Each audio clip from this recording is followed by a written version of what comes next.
What's up, everybody? Welcome back to Vintage and Stuff podcast. Today I have my homie, Taryn, the Thrift Lord.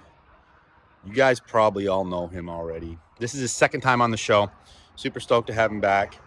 And it's a good episode. We get into all the Bidstitch questions, so stay tuned to the end for that. We talk about him buying his first house and what that was like. We talk about his continued success, talk about the game and all the good shit that comes along with it. So again, thank you for tuning in. If you guys want to support the show, go check out the Patreon, link down below. Thank you for tuning in.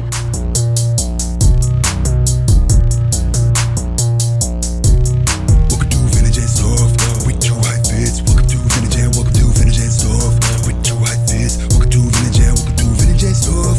Two high fits. Welcome to Vintage and welcome to Vintage and Stuff. Vintage and Stuff.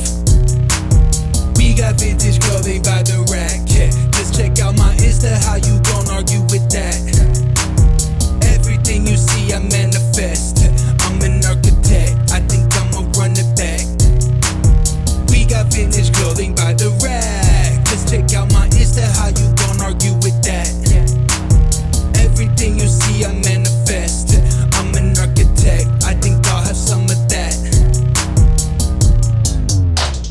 Taryn, welcome back to Vintage and Stuff.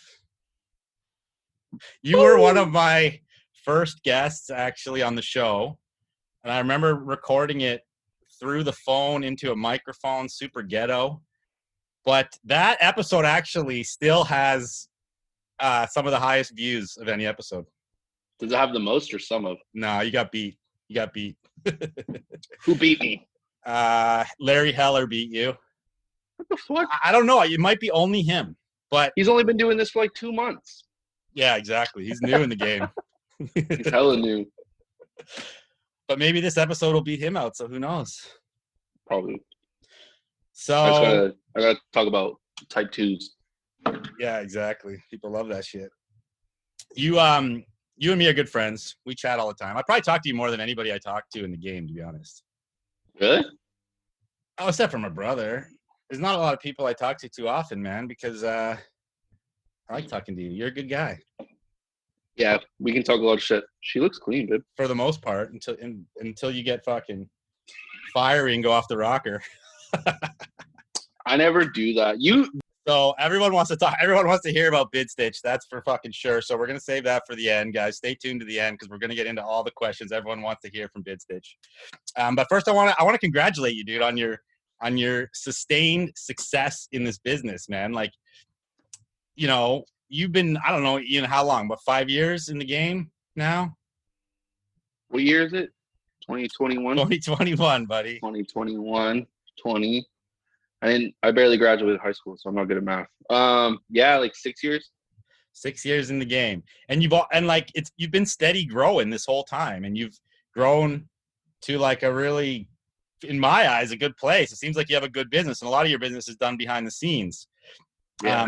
Even though everyone knows you and you're like, you're one of the players on IG, but still most of your business is done behind the scenes. So congrats on that. I know.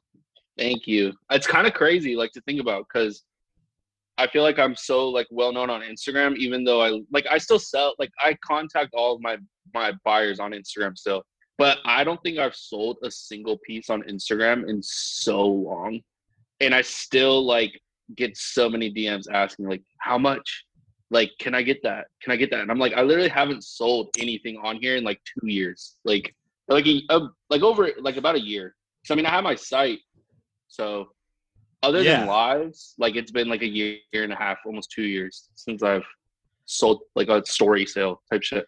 So question about that. What do your DMs look like? Are you like flooded? Are you like 300 deep that you haven't answered?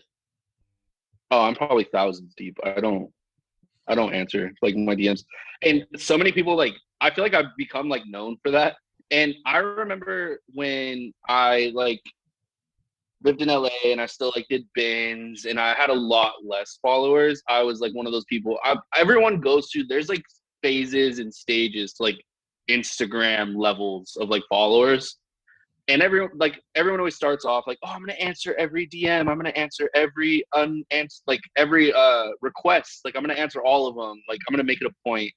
And literally at one point, like you can't. And I definitely probably could, but it would be like I would be sitting on my phone all day, every day, answering DMs. Like if I do like a good enough post, or like if I go on a rant or something, I'll get 200, 300, 400 DMs in a night. And it's like, you want me to like answer all those? Like, Yeah, that's I'll all answer like to my consuming, man. friends. Yeah, and it's even like if my friends DM me, like I usually can't. And it's like if I don't respond like that second, within like a few hours or a day or two, it's gone. Like It's I'm not buried. it. Yeah, well, and that's better. It's better not to do business that way, because doing business in the DMs is the fucking worst thing. It's so hard to keep organized. I can't believe some of these people that do it. There's no method to it. I used to have so many screenshots of DM conversations on my phone, like for people's addresses and to know who bought what. And if like I didn't get if I forgot to screenshot it, it was curtains. Like I had to repost the piece on my story and say who bought this. And if they never responded, like it was done. Like I couldn't. Yeah. And if they gifted me, like it's even more done, because then it like I don't know what they bought. Like I don't know who bought it if they gifted it. Like it's just you can't refund them. And then you have to wait months for them to be like, where the fuck is my shirt? And the whole time you're just like, I could not contact you because I've seen you post before, like, who bought this shirt? Hit me up, because you've lost the contact. And I have done that too, man, and I fucking hate it. I don't do it. I don't do business in the DMs anymore. That's why funny. I like my website so much. Yeah, so it like organizes everything. You probably for like a year you were crushing on these web drops, like selling out super fast. You would do wholesale bundles on the site too, selling out, and then you just went cold on it. Like when was the last time you even dropped on your site? A few months, like 6 months. I'm still thinking Drew, you should help me. I'm trying to think of what to do with my site. I don't know what to do with it, because I'm definitely paying for it, and I'm not going to get rid of like owning www.thriftlord.com. So I need to turn it into something. I want to turn it into like a gallery for like, now that I'm trying to sell to like celebrities and shit, I want to turn it into like a gallery of who I've sold to. But yeah, you could use, I mean, just as like a base calling card, have info on there. Yeah, almost like a business card, except a website. Yeah, and especially posting all your like accolades, which is getting a t-shirt on a Kardashian. That's a big one. Like, that is a big one, dude. It's honestly crazy. Like, and it's already like, she wore some like, we're talking about Kourtney Kardashian for anyone that doesn't know. She like has worn something for me before, but like that one, like Travis hit me up, Travis Barker, he hit me up and literally was just like, he hit me up on a Tuesday, I believe, and was like, I need these 4 shirts by Sunday. Like they have to be in my hands before Sunday, because Kourtney's birthday was on Sunday, and he wanted 2 Cure shirts, one in her size, which is an extra small, and one in his size, which is like a medium large. And then also 2 of the, like literally, like I had to end up getting the same shirt, like 2 of the exact same shirt, because he wanted the what was it? It was the Wish You Were Here Pink Floyd. And that shirt literally it's not made in a size small. Like you're not, like I could go for like a 70s, 80s one, but I don't think that's the one she wanted. She wanted the 90s Brockham one, you know, like the main one. The pink with the pink AOP kind of one? No, it's like the one, it has a big ass Wish You Were Here back hit, and it has like a guy in water, and it's like a blue graphic. Yeah. It's like on a Brockham tag, and literally like he wanted that shirt, but one for him and one for Kourtney. So it's 4 shirts total. And did you have any of them already, or did you have to search them out? No, I had to find all of them, and I had to get all of them overnighted and like straight to his house. So like I wasn't able, because I've bought stuff personally for him and for Kourtney like before, but I at least was able to get everything first and make sure everything's straight. But that one I literally just had, like, I bought from people like, well, actually, I bought from a couple people I trusted, but a couple people I didn't know. And I just had to like put my faith into that they would actually ship on time, actually overnight it. And I like name dropped and shit to like tell them like fucking make this happen, because anyone's gonna be excited to get a shirt on Travis or Kourtney. So, but yeah, like I couldn't find the shirt in a size small. Like I wasn't going to. And I ended up like I found Travis's stuff like instantly. And I found Courtney's Cure shirt in a tiny ass size instantly. But that come as you are fucking stressed me out. Or wish you were here, sorry. Yeah, and I ended up just buying a size large. And I was like, here, like this is all I can get. This is all I can get her. Like I'm not gonna find it in anything else, let alone in 2 days. Like I'm not gonna find it. And she wore the Cure shirt, and I haven't seen the Pink Floyd yet, but so hopefully she wears it. Yeah. So question about this. So who got you the Pink Floyd? Do you remember? Like who did I buy it from? Yeah. I got one of them. The one I bought for Travis, but the one for Travis was smaller than the one I got for Courtney, so they might have switched them. But one of them came from a dude in LA or like in Cali. I don't remember his name. Yeah, it's all good. And it might have been worn was this a gift like from you, or was this a paid deal? No, I got paid. Okay. I definitely made my money. Because I know you have a relationship with Travis, and you know, I don't know like your relationship exactly, but I know you guys talk a lot. And you know, I had this actually as one of my points on here I want to talk about, because you're now like that's kind of your dabble into, I guess, personal shopping / stylist, right? It's like a whole different realm of vintage dealer, really. Certain people fuck with it heavy, and there's certain dealers that like strictly go down that route. It's a hard route to go down, though. It's a hard route to go down. You have to be so connected and so plugged, and like I'm very early stage. I know there's people like Kelly who are just like fucking crazy connected, but it's like, again, Kelly's like your age, so it's just like, if I give myself 20 years, I mean, I'm sure I can get to that point. But yeah, I mean, I feel lucky enough to where I've gotten shirts on with quite a few celebrities, and I've sold face to face to quite a few celebrities. But I have a very different relationship with Travis. Like I could hit him up right now and like talk to him about his day, and he might not like sit there and converse with me for an hour, but like we could definitely go back and forth for a little bit. And he's super respectful. He's super dope. He's real nice. Like he's never asked anything for free. Like definitely gets busy, and it's kind of hard to communicate with him sometimes. Fair enough, though. But I mean, fucking, he's Travis Barker. Like, what can you really expect? And I've gotten like I'm in contact like with his assistant, and she's real nice. And so like I've kind of figured out how to maneuver the two of them to where I don't have to annoy Travis, and I also get what I need to get. That's like so money. much better. Yeah, Travis is like, find me these shirts, and then you're like, send the invoice to the assistant, get paid. That's like perfect scenario. That's exactly what happens. Is like he just tells me what he wants, and I always ask for details, and I never get any details at all.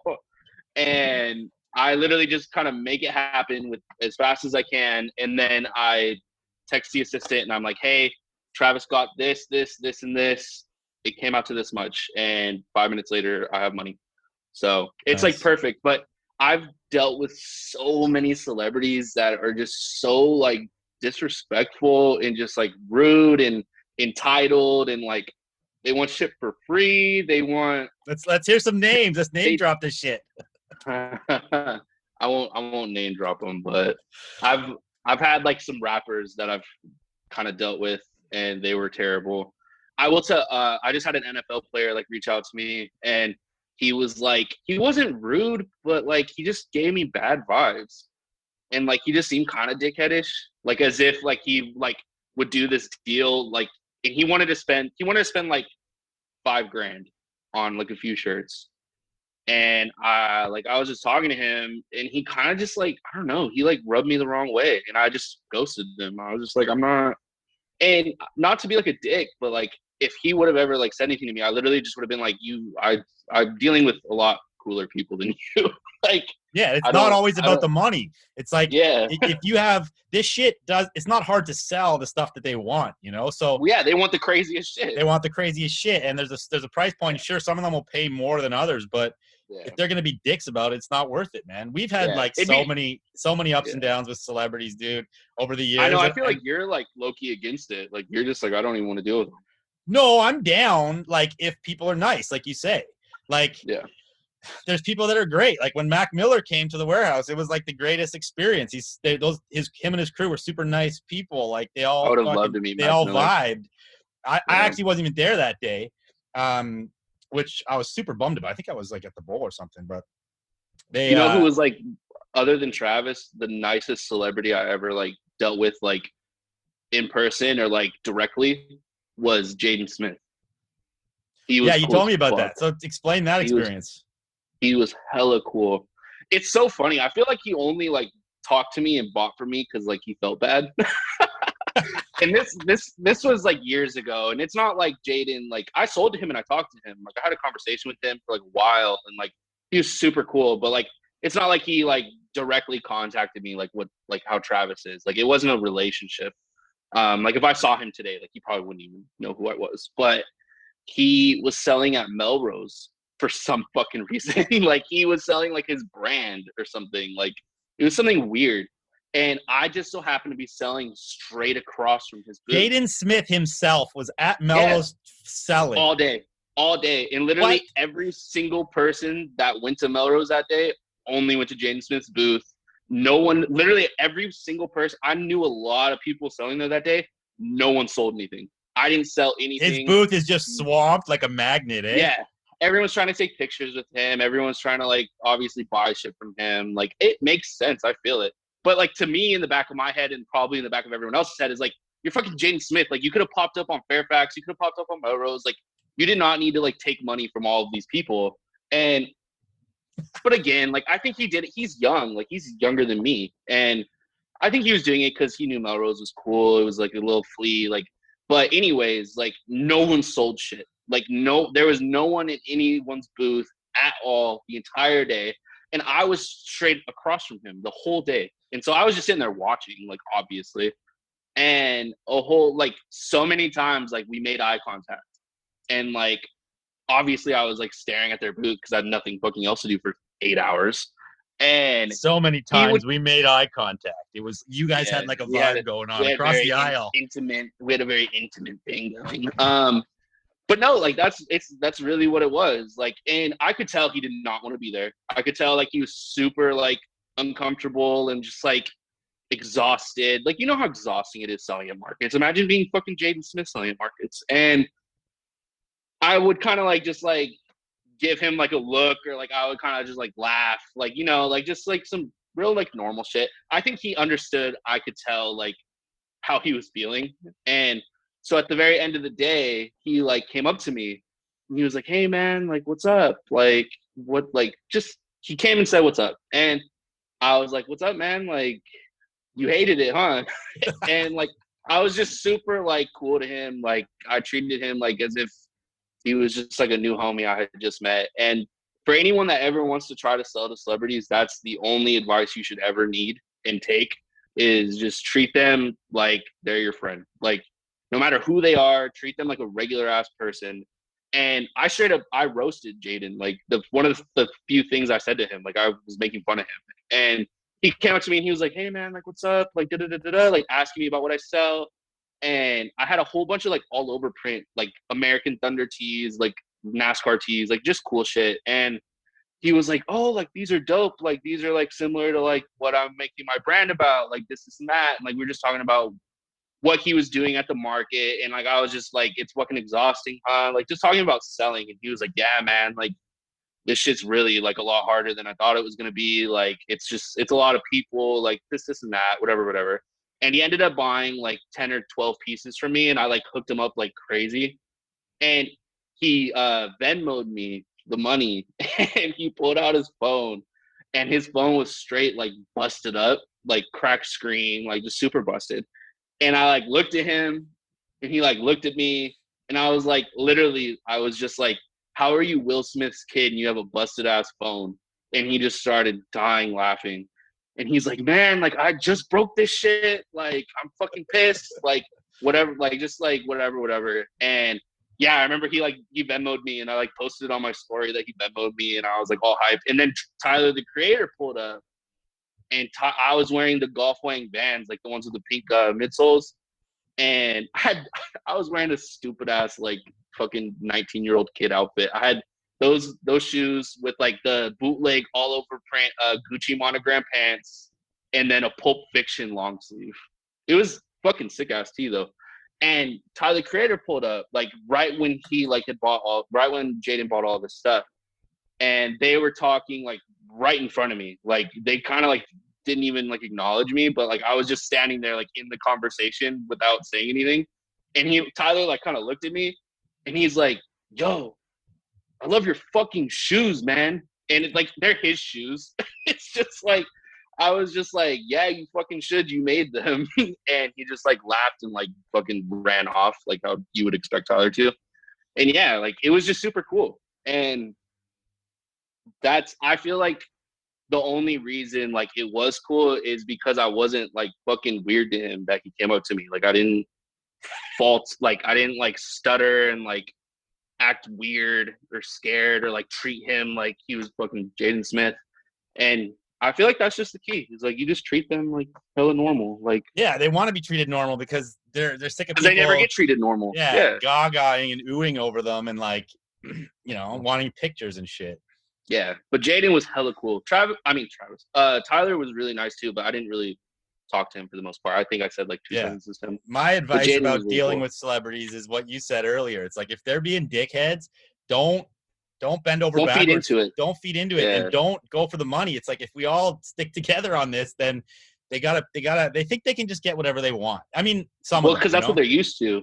Yeah, like that's what a lot of them are used to. Is they're used to like people just giving them whatever they want and like trying to make them happy. And super last minute, like you said, like someone's like, I need something for a cover photo shoot. I need it in New York. I need it overnighted. I need it at 10 a.m. tomorrow morning. And you're like, that's impossible. Can't happen. Impossible. Yeah, and even Travis like hits me up very last minute sometimes. But I mean, I would do anything at this point for Travis just because he's always been real respectful. He's real nice. Like I'll have conversations with him. Like there was like a time, like he's hella busy nowadays, but like we used to talk like every night. Like he's real cool. But yeah, like there's some of them that just like are not fucking dope. And like I've had like people like I've given away free shit. Like, and that's the biggest mistake anyone could make.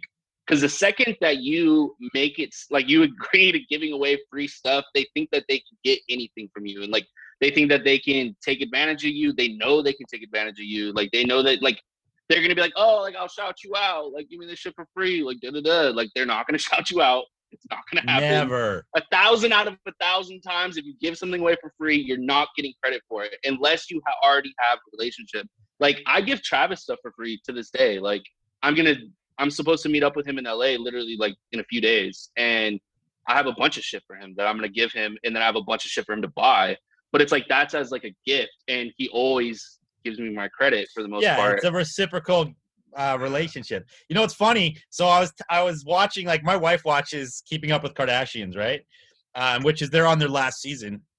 Yeah, Keeping Up with Kardashians. I mean, there's gonna be a spinoff, but yeah, for sure. And I was telling her about Courtney and Travis because she didn't even know that shit. Like, was it a secret for a long time? I mean, that's the thing. Like, they've always been friends. They're neighbors. Like, they live right next door. Oh, no shit.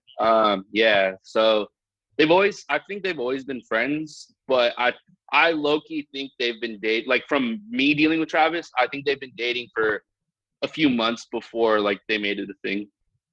Because I was getting shit to Courtney lately, before that. Travis has been posting like, "My love, I love you" shit lately, and I see that because I follow both of them, and it seems like it's come out more like in the public eye in the last like month or something. Yeah, in the past like couple months, but they were definitely together for a few months before that. Yeah, gossip here, the Kardashian gossip. Okay, well, I want to get into another topic here. You are sitting in your new house. How long have you had that house? You had it a year yet? Almost a year. Almost a year. July, like late July, early August. Big up to living in your own house that you own, that you purchased at the age of what? How old are you, 24? I bought it at 22. 22. So you're only 23. You bought your own, and it's a fucking nice ass house. Like it is like a mid-century 40s house. 1948, like 4,000 square feet on a 2-acre lot. Dude, that's huge. Pool. Yeah, pool. Almost 2-acre lot. I think it's like 1.78 acres or something like that. Yeah, rad, dude. So big up on that. So I want to talk about this, and like, you know, a lot of young people watch this show that want to like get in that game, investing, real estate investing. Like, tell us about the experience you went through to buy this house, and like, you as far as like like getting a mortgage and like, was it a hard thing to do? Did you think you were going to get it? Did you need help? Give us a lowdown. It's you.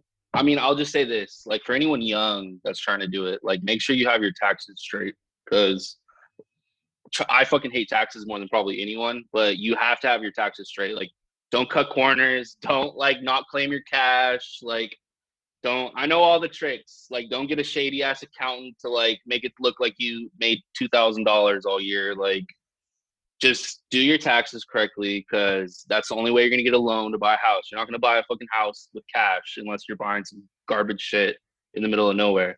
Yeah. So But speak the on that for whole one sec. Like, basically what they usually want is like 2 good years of taxes where you made a decent amount of money.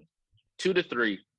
Yeah. So you gotta bite the bullet and pay a good chunk of tax for at least 2 to 3 years if you want to play with the big boys and start buying property.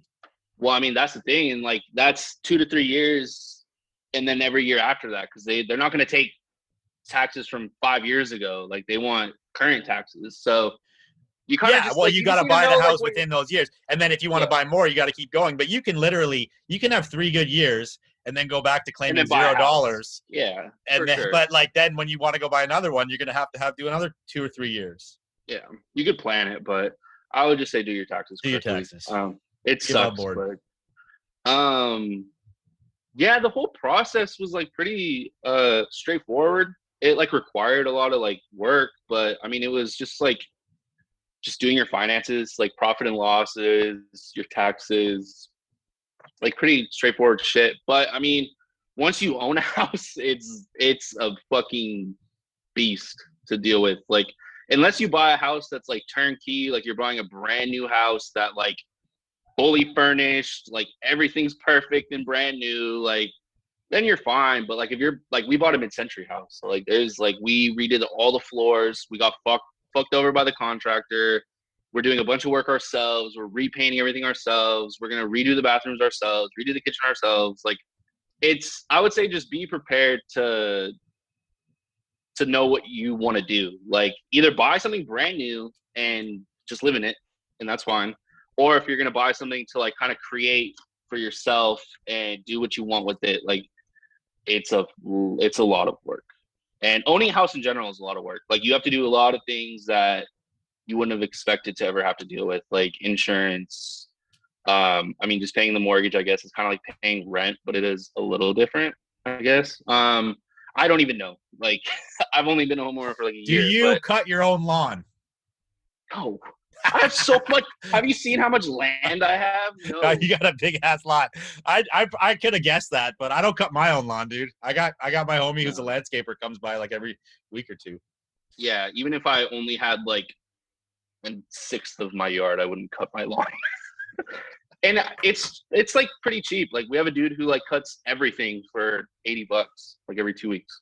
So. I got a question. So did you go through a broker or did you go through directly to the bank? We went through a broker. And how'd you find? You just looked up random mortgage brokers in Texas? And... Our real estate agent like gave us a list of people that he deals with and likes. And yeah, I would also say, like, for anyone trying to buy a house, like, get a real estate agent you like and that like works hard, because it makes a difference. Like, you can know what you want, but there's a lot of things, like getting like viewings and like talking to the other real estate agent, like they handle all that, and it's actually really nice. Like, yeah, so. And somebody you can trust, like build a relationship, because you want someone who you can believe is telling you the truth, not just trying to make a quick buck sale on you, because they will try to get you to buy as quick as possible. Yeah, if they're slimy and they just want the dollars, right?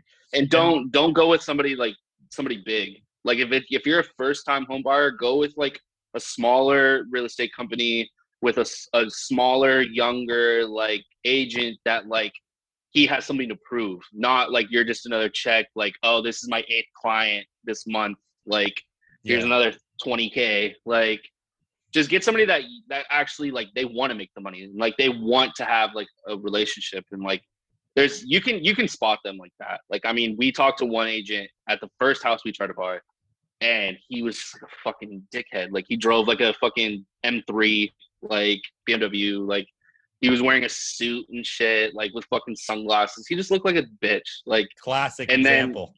and then our agent Albert, like he dresses real nice. Like he dresses in like a coat and tie and like, but he's a goofy, like 26-year-old, 27-year-old with like a baby. Like he's real nerdy. Like just go for somebody you like.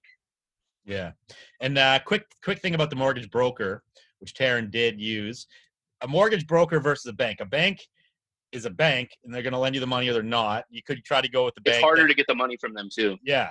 You can go with the bank that you bank with, but a lot of times, I don't know if you had any issue with this or questions about it, but because you're self-employed and you're your own employer, they want a lot more information. Like if you work for Amazon and you get a good paycheck, it's super easy to get a house. But if you're a vintage dealer and you're paying yourself, they're going to want to know how your business does because they think that you could just like quit or your business is going to fail. They want more proof of a backing on that. So it's a bit harder. But the broker, instead of just going to one bank, the broker will like send your shit to 10 banks and find one that's going to give you the money. So you have better options and better chance of getting the money. And they usually have a little bit better interest rates. Yeah. Like our interest rate was like crazy cheap, but that was because of COVID for the most part. Yeah, interest rates are like super all-time low. They were like, yeah, like it was like record low when we bought our house. It was like less than 2% or something like that. And for a first-time home buyer, that's like crazy. And you guys are shopping for number 2. You've been out house hunting, right? We were. We kind of decided to like put the brakes on that a little bit just because the market right now is like fucking crazy. Like, because Elon Musk decided to like tweet, and like SpaceX is out here, like in where I live, and Elon Musk decided to tweet like for everyone to move where I live, and so now like there's literally like cash offers out the ass on every house from people moving from California and all these other places, and it's like somebody living in LA to come here and work for SpaceX, like if they own a house, they're selling their house for $1 million. And they're going to come here and buy a house that was 12 of their houses for $500K, and then buy 3 more properties as investment homes for $150K a piece. And they're all like offering cash and like 10 grand over asking and like this and that. Like we literally like the house that made us just like say, fuck it. Like we're just going to like slow down a little bit was like, we went and we offered like 13,000 over asking and like no contingencies. Like we just said, take the fucking money there. We will not back out. Like, don't worry. And like, even if the house only gets appraised for 157, like we'll still pay this much, and we'll pay that whole extra gap of money. Even if it's like 10 grand, like we'll pay that money, like straight out of our pocket and like just buy the house. And they still went with a cash offer that was less than our offer just because it was cash. And so we literally bought into crypto instead. We literally like. So you took your house down payment and bought into crypto.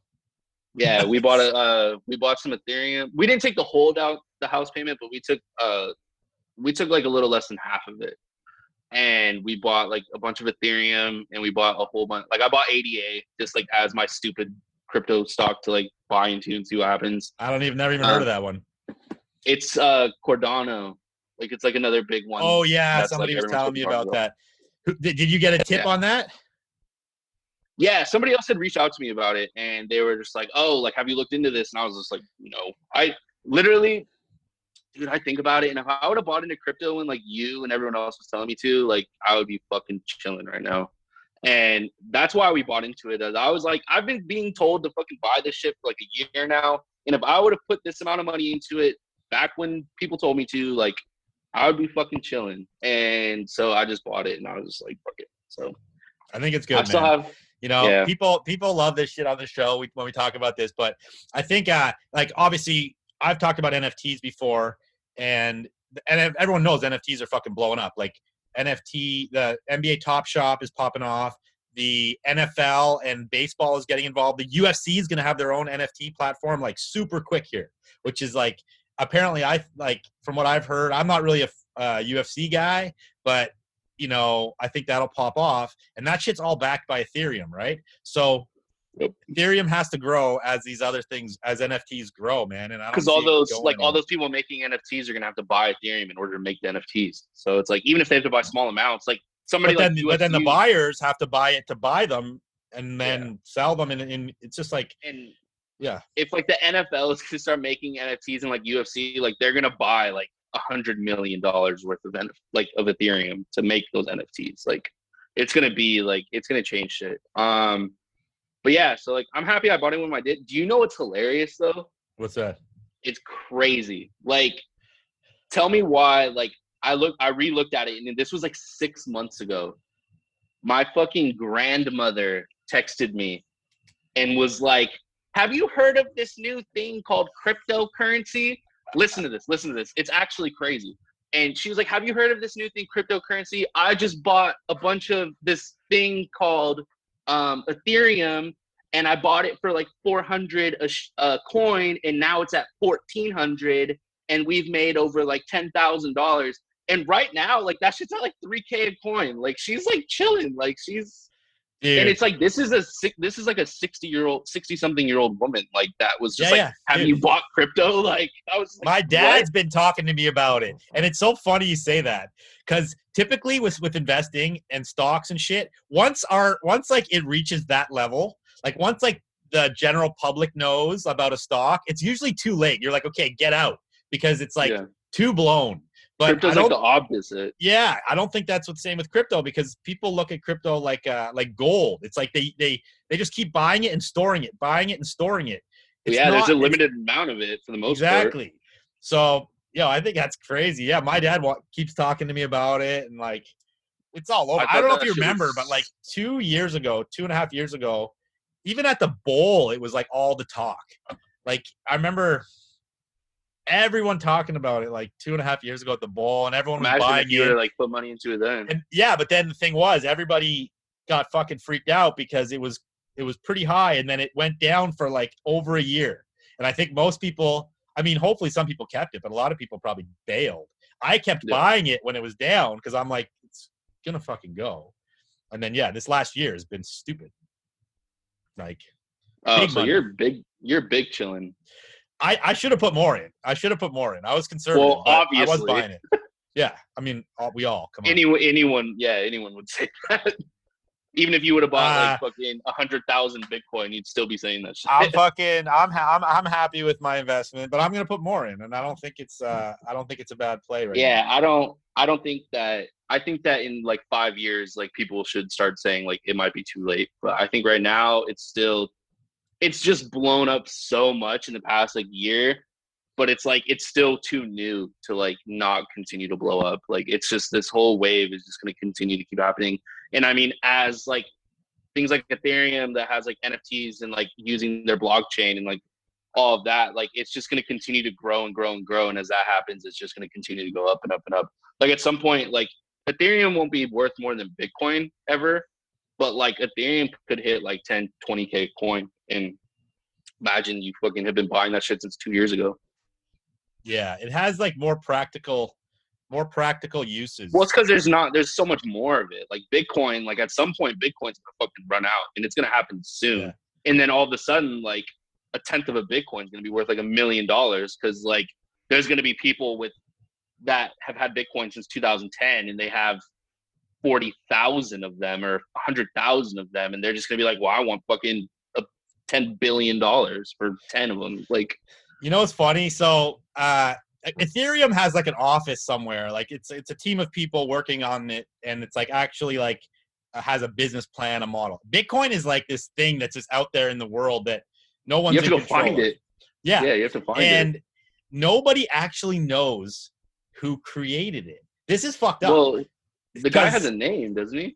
He has like a pseudonym name, and people have said like it's this guy like Matatamba or something, like an Asian name. Yeah. And I forget the name, but I was looking into this shit. Like Satoshi something. Yeah, exactly. And they say it was him, and then and I think that name that they made up is like they say is a name for like a group of like 4 people, but that's like kind of unknown in reality. And then there's people saying like it could be like like some government shit that made it, and really nobody knows, and it's kind of not really even talked about. Like, they don't talk about who created it. And I started going down this weird hole, and I'm like, this is weird and interesting. We don't know who the fuck's Yeah, behind it's like it. some Illuminati shit. Yeah, dude. Turns out Jay-Z made that shit. He's laughing to the bank. Like Nas fucking invested into that shit and made it. So I want to talk more about Texas, dude. Texas is the new American dream in my eyes, dude. And you beat the move. You were there like before this shit blew up, but right now you have like a mass exodus of people. And this is not just for Vintage. This is just like in general for everybody. Like, Californians are fucking over it. They're pissed. The LA folks are pissed at the governor. You know, they want to impeach him, get him out of office. They're pissed off at the taxes they pay. You know, California's taxes are terrible. That's why they're pissed at the homelessness. I don't know if they're pissed at it, but people try to, like, certain areas are like it's hard bad to live in now. And there's a mass exodus, and it's all to Texas or Florida. But you've been there a minute now. You've been there a couple years. And give us like your few things that you like about Texas more than California. I don't really like anything about Texas more than California. But that's the thing. Like, I don't live in a cool part of Texas. Like, I live in a fucking stupid part of Texas. So, I mean, Texas is cool because like their taxes are pretty good, and Texas is like just it's like a republic. It's not even like a state. So you can kind of just do whatever the fuck you want out here. What about food? Like, is there good food where you live? That's the thing. Like, I mean, Lisa's a vegan and I don't eat meat. I'm a vegetarian. So like where we live, there's fucking nothing. Like, I literally, like, it's actually crazy. Like, that's why I gained so much weight, is because I started eating meat again. It was actually like, I didn't eat meat for like almost a year when I met Lisa, and then I more or less was like, I knew I had her, so I was like, I can eat meat again, and I gained so much weight. Yo, don't go down that hole, dude. Nothing's guaranteed. Yeah, it was crazy. Like, I gained so much weight, and then so like 6 months ago, I stopped eating meat, or like at the beginning of the year, I stopped eating meat again, and now I'm just fat. Than I was. But yeah, like, no, the food's not like, the Mexican food out here is bomb. Like, if you like can eat it, but like Mexican food. Do you guys have any vegan restaurants in your town? There's one, and it's like garbage. That's why we travel so much. Like, that's why I love LA, because LA's food is fucking bomb. Yeah, dude. LA for food is my shit. Like, even Vancouver is a pretty progressive city. Lots of vegetarian, lots of vegan, lots of restaurants, but I still vibe out on like the amount of good food in LA. Like, there's so much. Well, it's because like it's like New York. Like, it's like it can't be not good, because you're gonna go out of business. So it's like it has to be fucking bomb. Like, no matter where you are.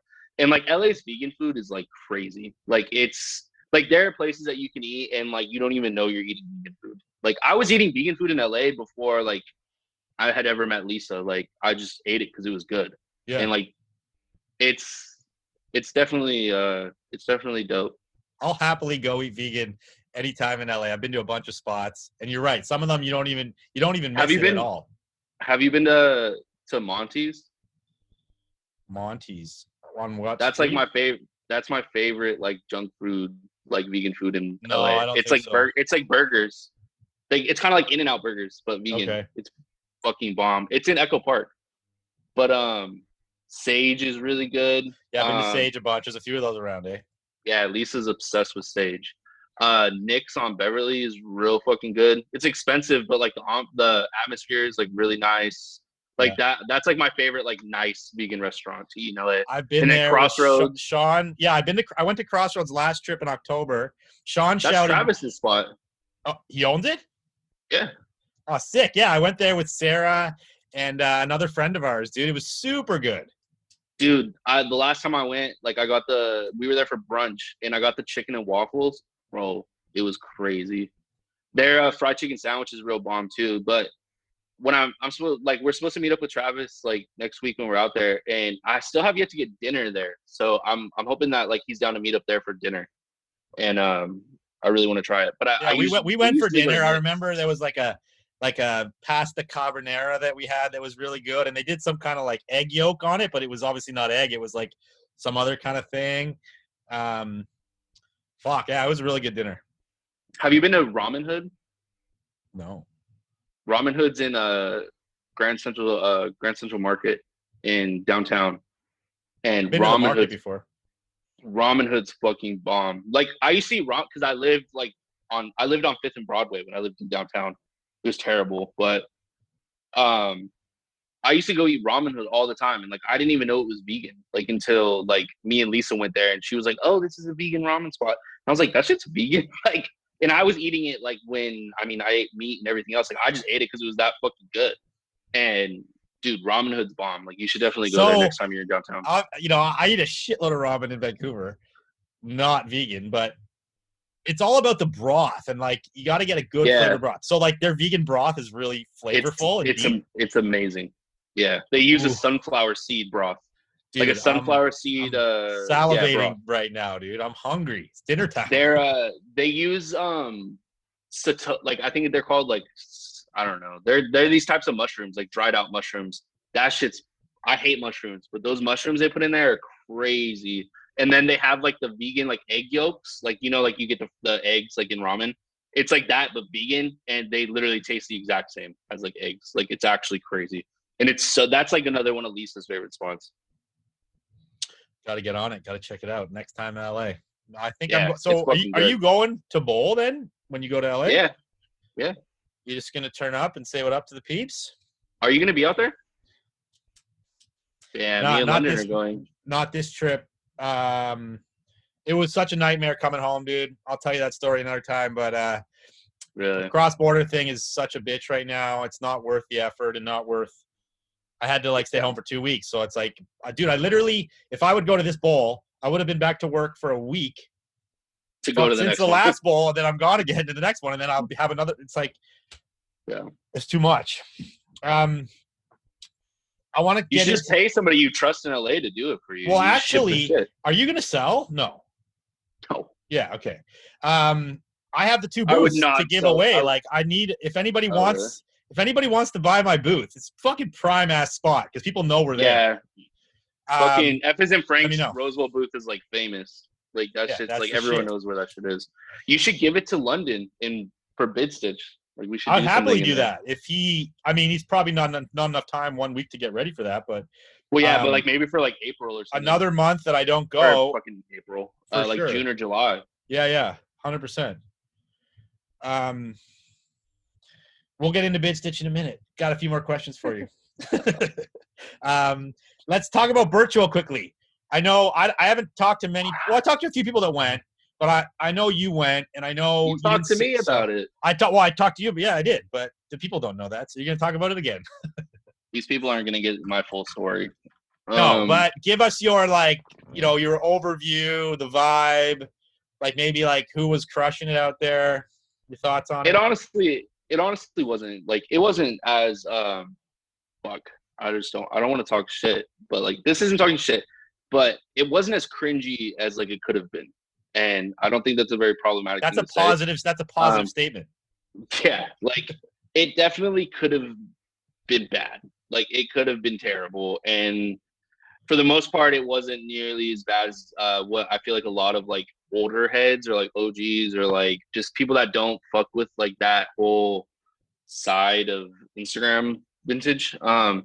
It definitely wasn't that bad. There was a lot of real crazy shit. The prices were pretty out there. A lot of people didn't even want to sell shit. They only wanted to trade shit, which was weird to me. But I know that like I heard that from the people I talked about that went to the one in Florida and to the one in Houston, the selling in Florida one was terrible. That like people went there and they didn't sell a single thing. It was horrible. Like buying was terrible because no one wanted to sell anything. Everything was $1 billion. Everyone just wanted to trade. Texas, it had a lot of Texas people in. Texas, everyone's digging in rags. Like everyone's working and shit. Like this isn't people just going on live and spending $600 on a shirt to sell it for $610. Like, so there was people there that like I had a homie and he's he digs and he sells and he made like almost 10 grand. And so like I think the people that showed up there to make money, they made money. And then the people that showed up there just have a booth of like crazy shit. Like they showed up and had a booth full of crazy shit. They didn't sell anything, and they might have traded a couple things, and they were fine with that. So that's all that matters. But the trade pit thing was like at the event. I was kind of cool. I didn't really like the event. Those events like stressed me out. Like it was a very small space for the amount of people that were there and the amount of sellers that were there. And when like I'm walking around those events, like I get stopped. Like I can't take one step without somebody stopping me and talking to me, which is fine. But like I can't go to those things and like look for stuff. Like I can't. Yeah, so it's I like didn't buy you're walking anything. around and you're like the star quarterback at like a high school party, and everyone wants to like chat and fucking say what up. Yeah, which I mean, there's nothing wrong with. It's definitely exhausting, and sometimes people come up to me and like they like talk to me as if like they know me, and I have no clue who they are, and that's a little like stressful. But for the most part, everyone's always. So how do really you play cool. that off? You're like, oh yeah, hey dude. No, I don't even play it off. Like I'm just like, oh, what's up? Like I don't try to act like I know who they are. Like I also don't say like I don't know who the fuck you are. Like what are you doing? Like But I mean, for the most part, everyone just comes up like, "Yo, thrift lord, like, what's up? Like, da da da da da da. Like, I'm this and that on Instagram." And I'm like, "Okay, cool. Like, what's up?" Like, and talk to them. But yeah, I don't.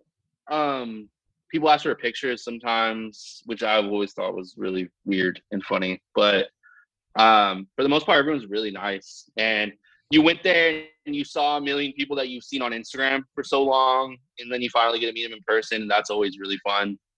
Saw people that I haven't seen in a long time, which is always fun. So yeah, I think it was definitely like a vibe for the most part. But the whole trading thing at the hotel, I think it was like super funny. Because I can only imagine how it looked like to all the regular people at that fucking hotel. Yeah. It was a really nice hotel. Like it was a lot nicer than I thought it was gonna be. And it was just like t-shirts, like all over the floor, like just like thousands of shirts. Like there was like well over $1 million worth of t-shirts like sitting on the floor in there. And it was just all these guys like just nerding out. Like it was like Comic-Con of t-shirts. Like it was just all these guys nerding out, like, bro, look at that, like, blah, blah, blah, like just like freaking out. And it's like, it's to me, it's like funny. And to somebody like you, it's funny. I feel like anyone who has like an actual relationship with a girl, like it's fucking stupid and funny. But it's just like just all these grown men like nerding out over t-shirts. And it's like, I'm a t-shirt nerd, like Drew, you're a t-shirt nerd. We're all t-shirt nerds, but like some people are just a little too comfortable with it nowadays. And then I mean, Yeah, like if you were like a middle-aged car salesman and you're walking through the lobby of the hotel pulling your suitcase behind you with your two kids, and there's just all these guys like with their shoes off and t-shirts everywhere, half cocked from drinking beer all day. It'd be a weird scene. I saw like there was like like volleyball teams and shit that were probably traveling for like a tournament, and it was just like these girls like walking by, and they were all like, "What the fuck is happening?" Like, and there was just like you could tell like there was people like with their dad, and their dad was just like, "What the fuck is this? Like, this is fucking dumb." And I don't know, the whole thing was really funny, but I can also appreciate like the unapologetically like nerdy like Yeah. shit. Yeah, like who gives a fuck what they think? We're doing our thing. Yeah, And it looked like that shit ran on till like 3 a.m., dude. Oh, right? I was there until like 3 a.m. and when I left, like there was still a lot of people there. And yeah, people were fucking blacked out, drunk, like just being crazy. Like Chris was drunk, like just people were being like nutty. And I don't stay up late, and I was like there, like I want to fucking die. It was so hot in there. There was just so many people, but it was cool. Like, I mean, it was cool seeing everything. Like, as somebody who went there, literally, like, I didn't buy anything. I didn't sell anything. I didn't bring anything to show off. I didn't go with the intent of buying anything. Like, I went strictly to like see people I haven't seen in a long time and hang out, and it was cool. That's awesome. So you had a good time, man.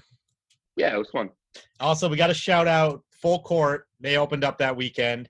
Big up Full Full Court Court was dope. for opening in Texas, and you went there. So, what was the He vibe was so over there? cool. He was so cool. full court's vibe, Corby's vibe is it's a lot different than what Instagram. I mean, like I call it Instagram vintage. Like what? Because Instagram vintage and real life vintage is very different. So like his style and like how he is and what he likes and how he acts is the complete polar opposite of Instagram vintage. So like you went and like there was cool stuff, but it's like I feel like for somebody like me and anyone who's like on the Instagram vintage side of things, like we're so desensitized to crazy shit that it's like unless I walk in and there's like 50 to 100 fucking $1,000 to $5,000 shirts on the wall, it's not that dope. But I think like his curation was solid. He had a cool like Texas only like rap tee wall. I just don't really like care for that kind of stuff. But Corby was fucking dope. Like him as a person, his wife was really cool. It was really dope to meet him after like so many years of knowing him. And he was like I would actually be friends with him. Like, and there's not many people like in vintage that I would say that about. And he was just very like he's just old head. Like he's kind of like I mean, you know him, like you get along with him. And yeah, we're friends, and I speak to him from time to time. Corby's the man. Yeah, so it's like I feel like it's one of those things that like I'm one of those like younger guys that like I understand like all of the Instagram kids and shit, but I can sit there and vibe with somebody like Corby who's like an older like dad who's been doing this for fucking 15 years or 10 years or however long it's been now. And yeah, like and it's like, you know, doesn't give a single fuck about vintage on Instagram. No, like, he really doesn't. He really doesn't. And he's definitely like he's got his way, but he's not also a harsh hater that some of the other people are. He's like he's got his way, whatever, and it's the way it is. And like that's the thing about Corby is like he's not a flexer. Like I feel like if Corby wanted to pull up and like have like literally like only crazy shit in his store, he could have. And like I feel like that's what a lot of people didn't give him credit for because they probably don't really know him like that. Because like even like on the day after virtual, like that fool pulled out like mosquito heads and rap tees and like bootlegs and this and that. And it's like that wasn't even on like opening day. Like he didn't have any of that shit out. Like he was just like, oh, like let me throw this out. And it's just like I feel like if he wanted to, he could have came out and like shit on people. And I feel like he just genuinely didn't. But there's also like, okay, so I'm gonna tell you my thoughts on that. A lot of people come out and do the I'm gonna shit on people vibe. Oh, and I'm then like that. It doesn't. Yeah, but you've only done pop-ups. You've never had a real store for like any period of time, right? Yeah. So it's not on the same what I'm talking about. But I know people that have open stores and it's like they come out banging, like come out slaying with like crazy stuff and the store's sick, but then like over time they don't sustain that. So it's like a false image. You know, it dries up and then they're back to like everyone else. What Corby does in full court, I respect so much because his store in Florida, he flips the stock every week 100%. Yeah. So you go in that store every Saturday and it's going to be 100% new stock from the previous week, which most stores are never doing that. Like they'll just keep adding, but same shit's in there. And like then all of a sudden they have like 3,000 shirts and half of them are from 2 years ago. Yeah, and the shit, and then you're like, fucking move this shit, put it on sale or something, get it out of here, just get it out of here. And he themes it out really good. And again, like looking at their business model and like from what I saw from that store, you know, you can go in that store and you can put together like a dope outfit. You can go to get there and like put together your wardrobe, right? Where like Instagram vintage is like you're only fucking buying t-shirts. That's it. Yeah. You know, you're gonna have to go to Levi's to buy your pants, but like go to Corby's store and you can actually dress yourself. You know. Yeah. And he had outerwear, pants, pocket tees, band tees. Yeah, and for us, like we're rag men, so we basically probably get most of the shit we wear, pants, everything from the rag anyway, from shit we find here and there. So like we're not that into it, but it is for a regular person, you have to have that mix if you want to have longevity in the game. Well, and it's also the price point. Is like no fucking regular person is gonna walk in and like see this shirt for $3,000 and be like, I want that. Like they're gonna be like, why the fuck is this $3,000? Then they're gonna go to this fucking for $40 and be like, I like this one for $40. And it's just like the crazy shirts. Like me personally, I like the whole like grandiose like flex of like all crazy shit. But like I'm an Instagram kid. Like I've only sold vintage on Instagram and shit.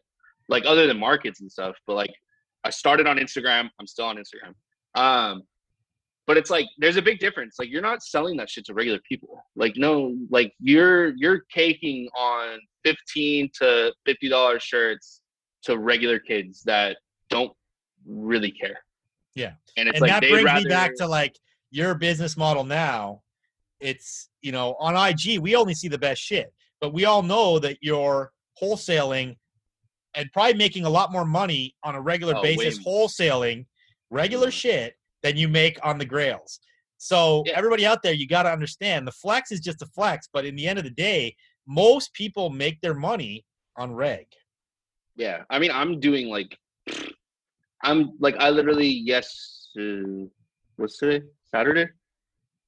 Yesterday, I sent out over 600 pounds of reg. Yeah. There was some cool shit in there, but like it was reg, like shirts that I'm selling for $5 to $10, like 600 pounds of it. Yeah. And it's like, I'm doing that on a weekly basis. It's like, so do you think I'm like really worried about a Grateful Dead shirt? And that's why you're able to like stockpile some of this stuff and you have a good selection. Well, yeah. And now like I'm going to start selling everything because of Bidstitch. But yeah, like I look at it and like I was able to like hoard like hundreds of pieces that like I counted it up and there's like 70 grand worth of shit in there. And it's like, that's in like 3 months, 4 months. And It's like, that kind of tells you that it's like, if I was able to like hoard all that shit and not even feel it, like compared to like reg.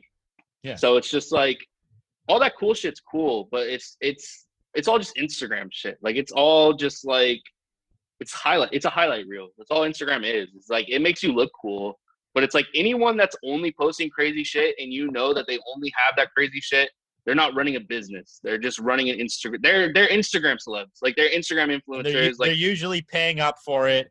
And there's not a real scalability to it to get to like a real. They're buying it for $1,000 to sell it for $1,100.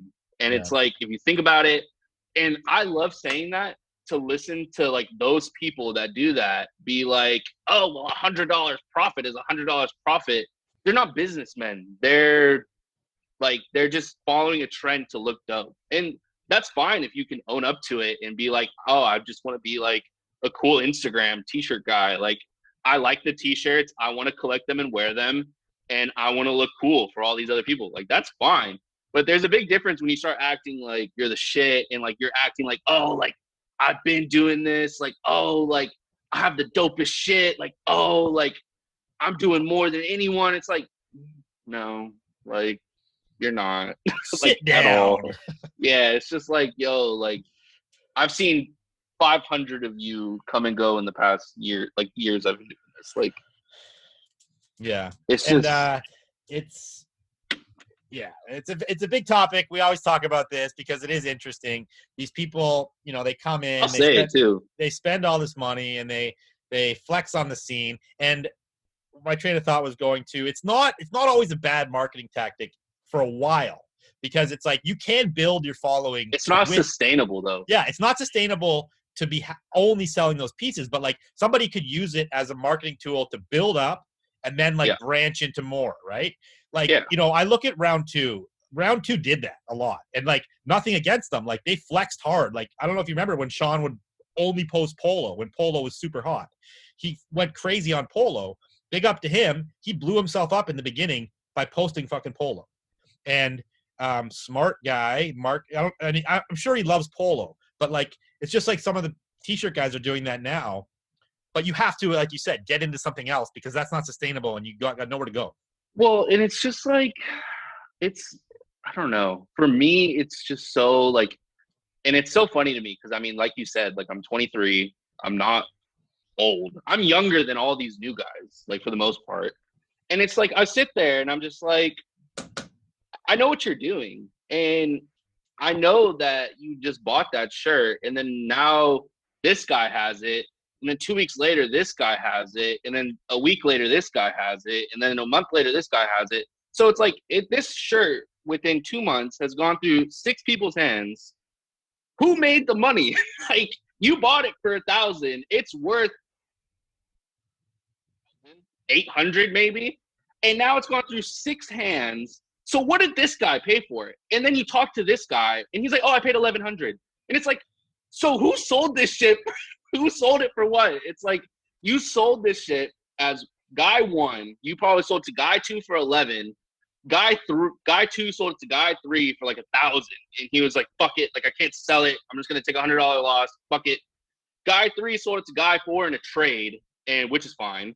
Guy 4 sold it to guy 5 for 1,200, and then guy 5 sold it to guy 6 for 1,100. And it's just like that's how it is now, and it's just so like dumb to me. And people can like I already know people are gonna like DM you or like DM me and like be like, "The Lord's a fucking idiot, like he's just hating."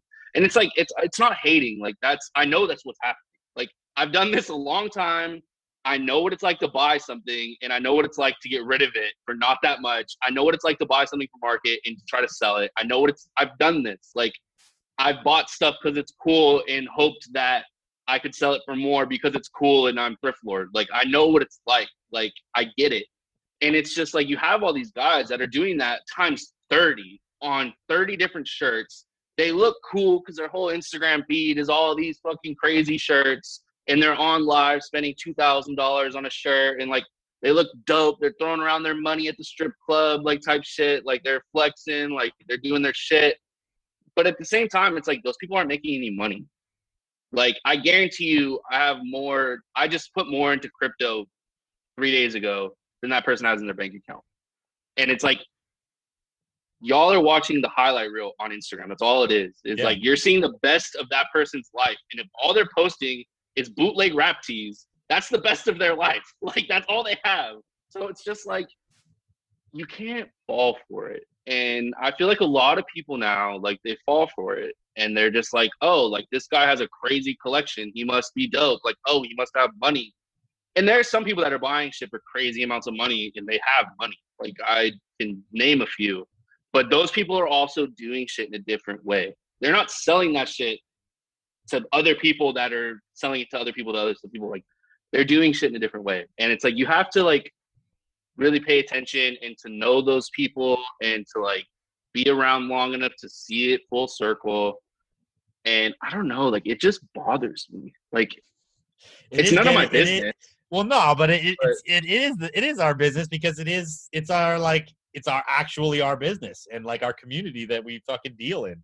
The flexers they're just copying the person who came before them, and they're flexing like the person that came before him, and they're kind of copying this flex, right? Some people have like unique curation, sure, but we're all becoming so desensitized to it, right? You see everyone's feed, crazy. And you're like, I've seen that shirt. Like used to be heart-shaped box was pretty fucking rare, hard to find. Now it's like you see it all the time.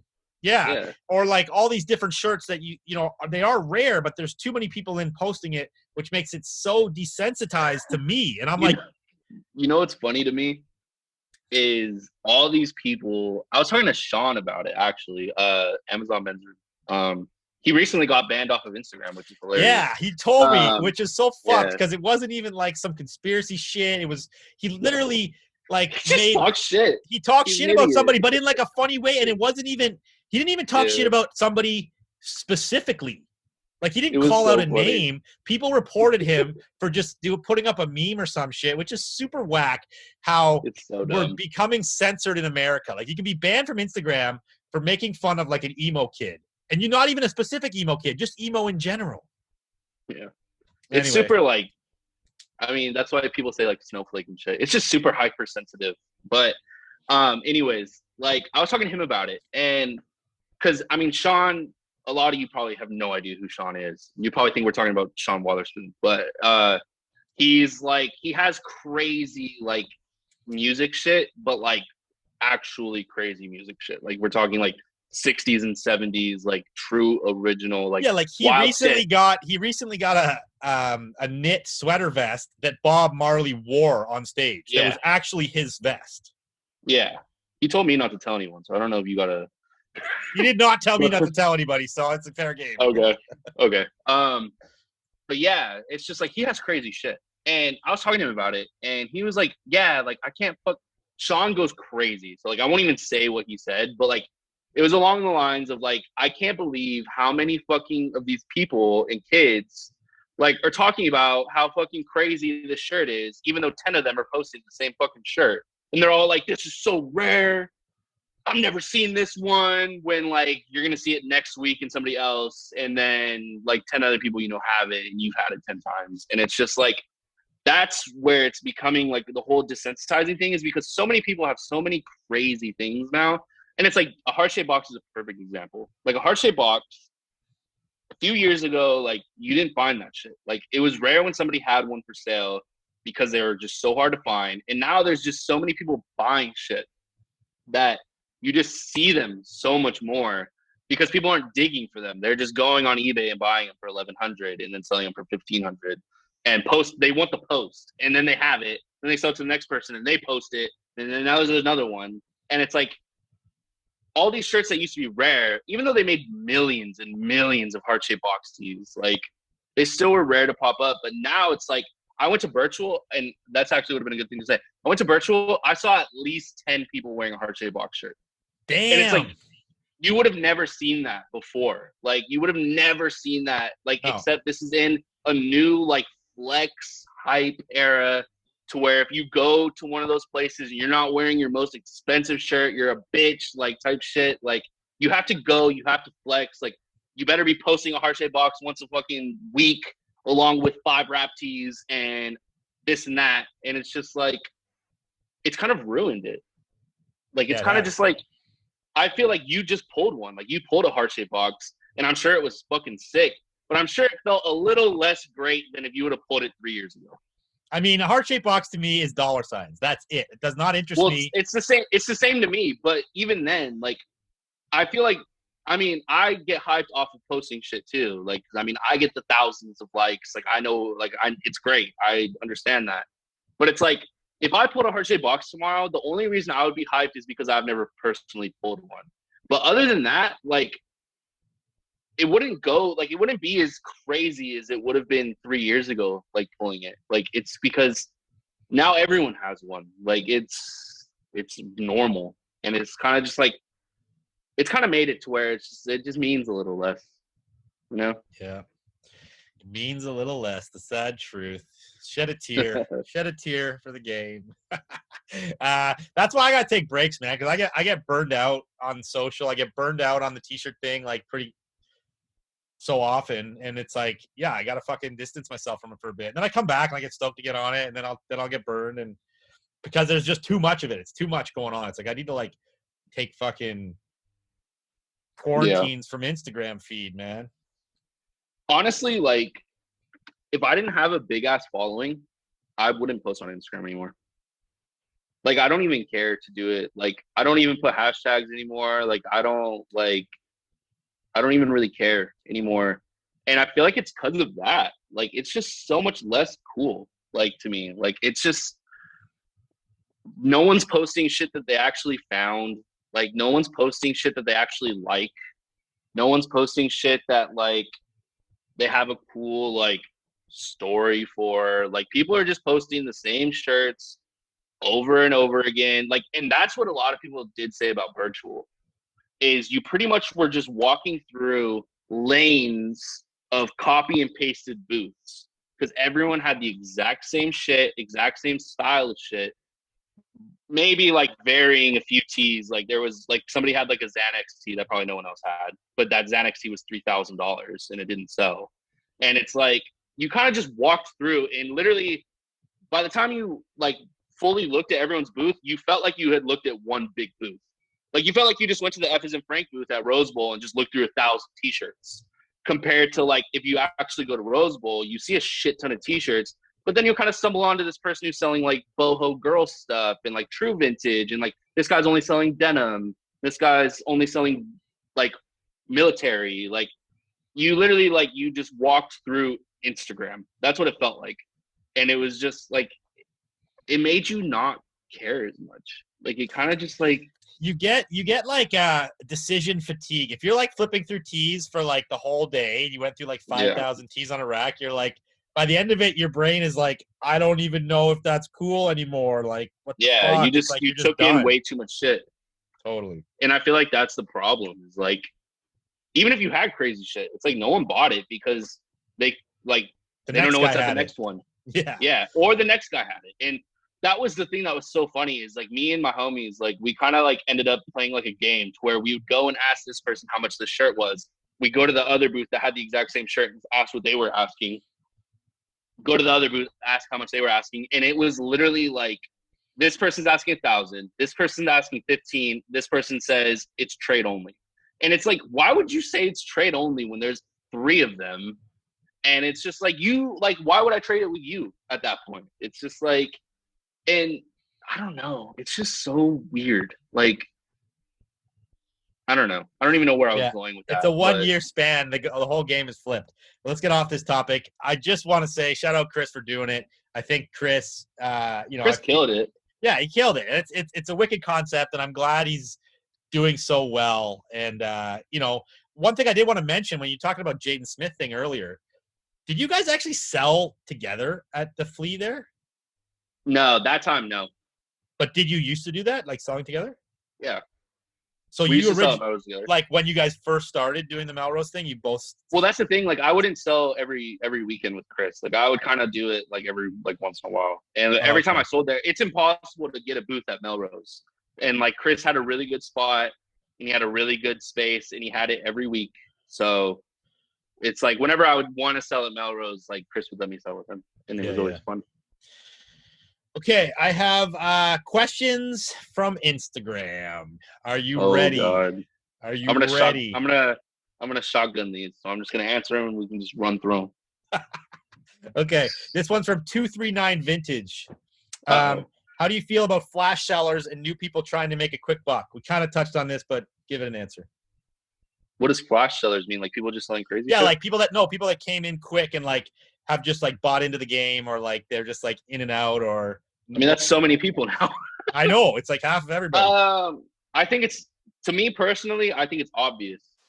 Like, I'm not gonna name names. I'm not that guy anymore. But I think it's obvious when somebody like doesn't actually care about any of this. And I honestly believe that if you are selling vintage and you have never put in full days at bins or flea markets or gone thrifting or like gone antiquing, like anything like that, then how can you really appreciate it? Like that's what all of us started as. Like all of us were like, oh, we just like going to thrift stores and like seeing shit. Oh, like I'm digging at bins like to make money for myself. Like I don't buy into that whole like, oh, I'm a collector even though I sell everything like type shit. Like I don't buy into it. I think it's obvious when somebody just they saw that they could become cool and they saw that they could make some money like doing vintage, so they invested 10 grand into buying 10 crazy ass shirts and then sold them for a little bit more and gained 10,000 Instagram followers.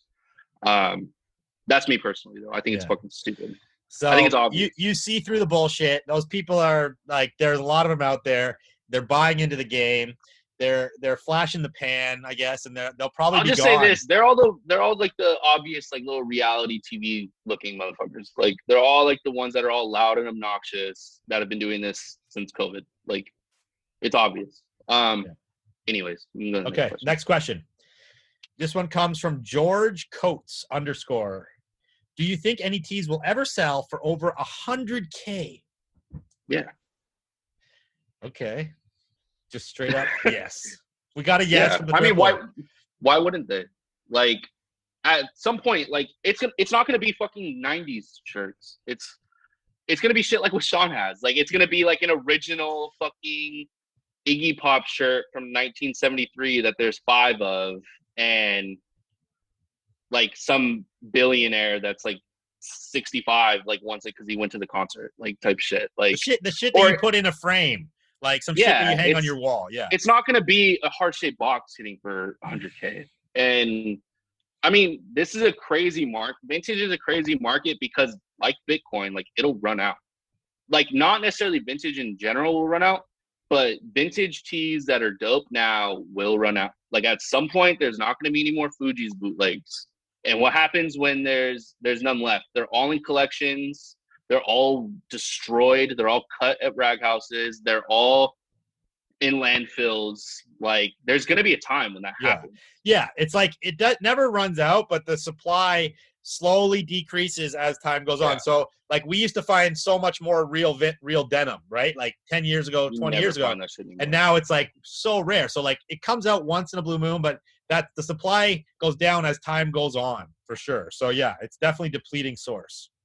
Well, and that's why, like, good Levi's are like fucking crazy money now. Yeah, exactly. They held their value completely. Yeah, and I think like stuff like rap tees could hold their value because they're genuinely dope. And all these people that are into it now and will be getting into it for the next few years, once they're like your age, so like in 20, 15, 10 years, even 30 years for some people, like they're gonna be they're not gonna find them. Like, you're not gonna see them anymore. So you're talking to the 10-year-olds. You make me sound so old, Taryn. I said for the next 5 years. They might get into it in 5 years when they're 15, yeah, 16. just play it. So yeah. Yeah, it's funny. I had this chat with Corby, and he thinks, like, he, full court again, shout out. He was like saying he thinks this could keep running up because these, eventually this is some kind of art piece.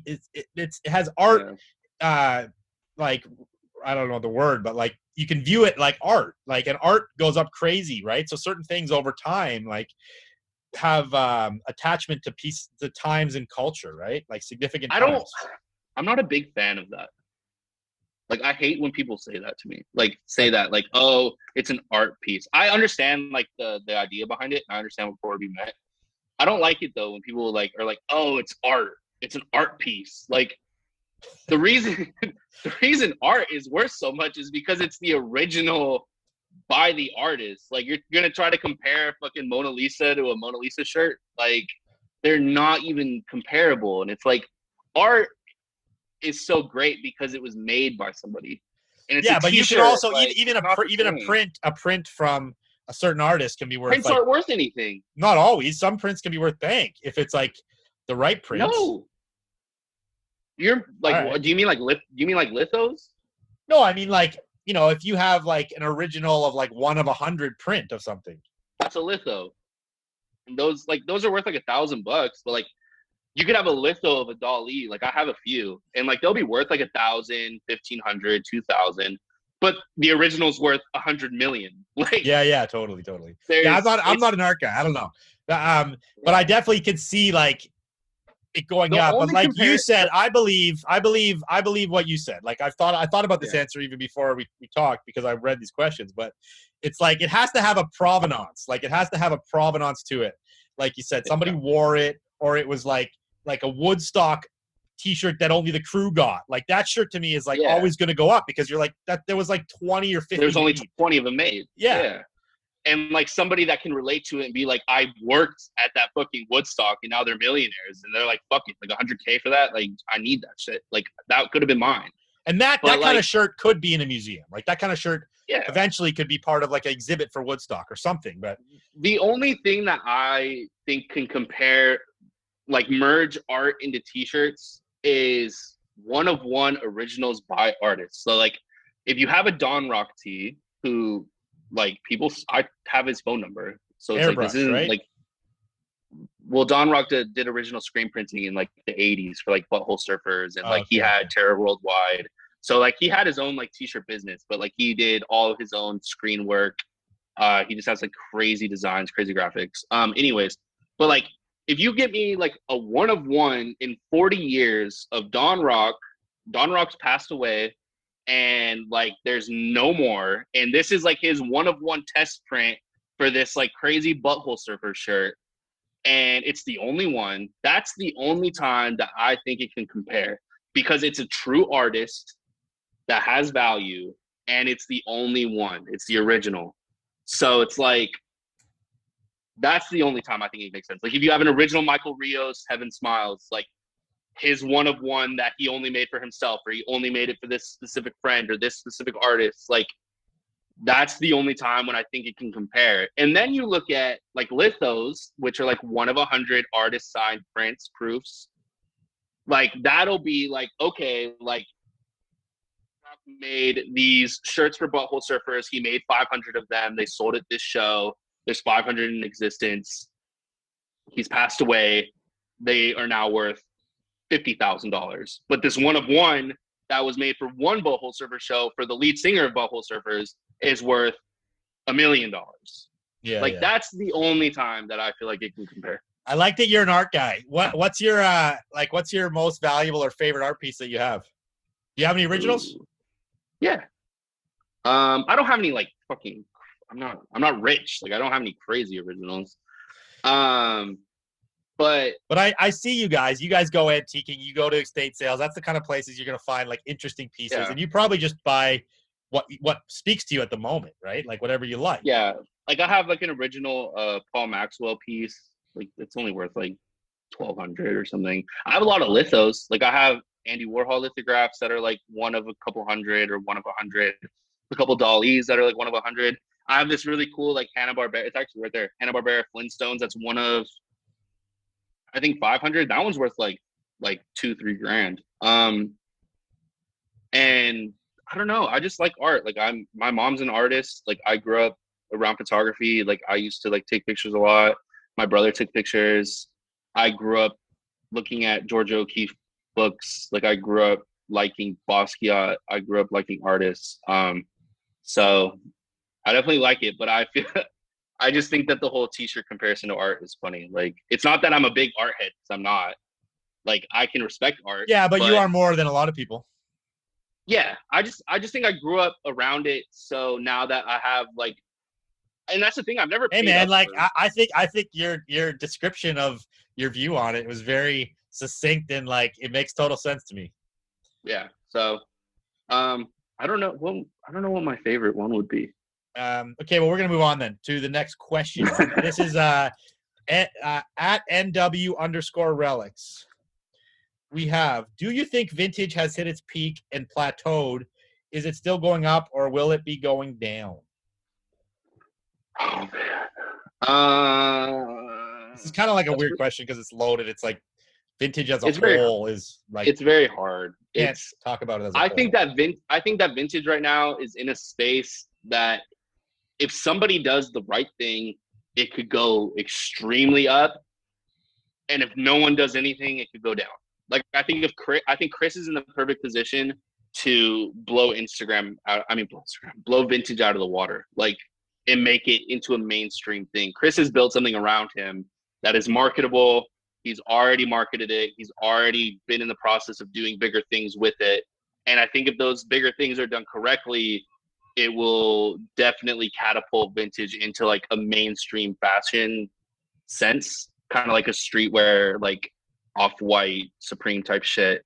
And if that happens, like obviously, like it's gonna go fucking crazy. But if no one does anything, which is very unlikely, then it could plateau.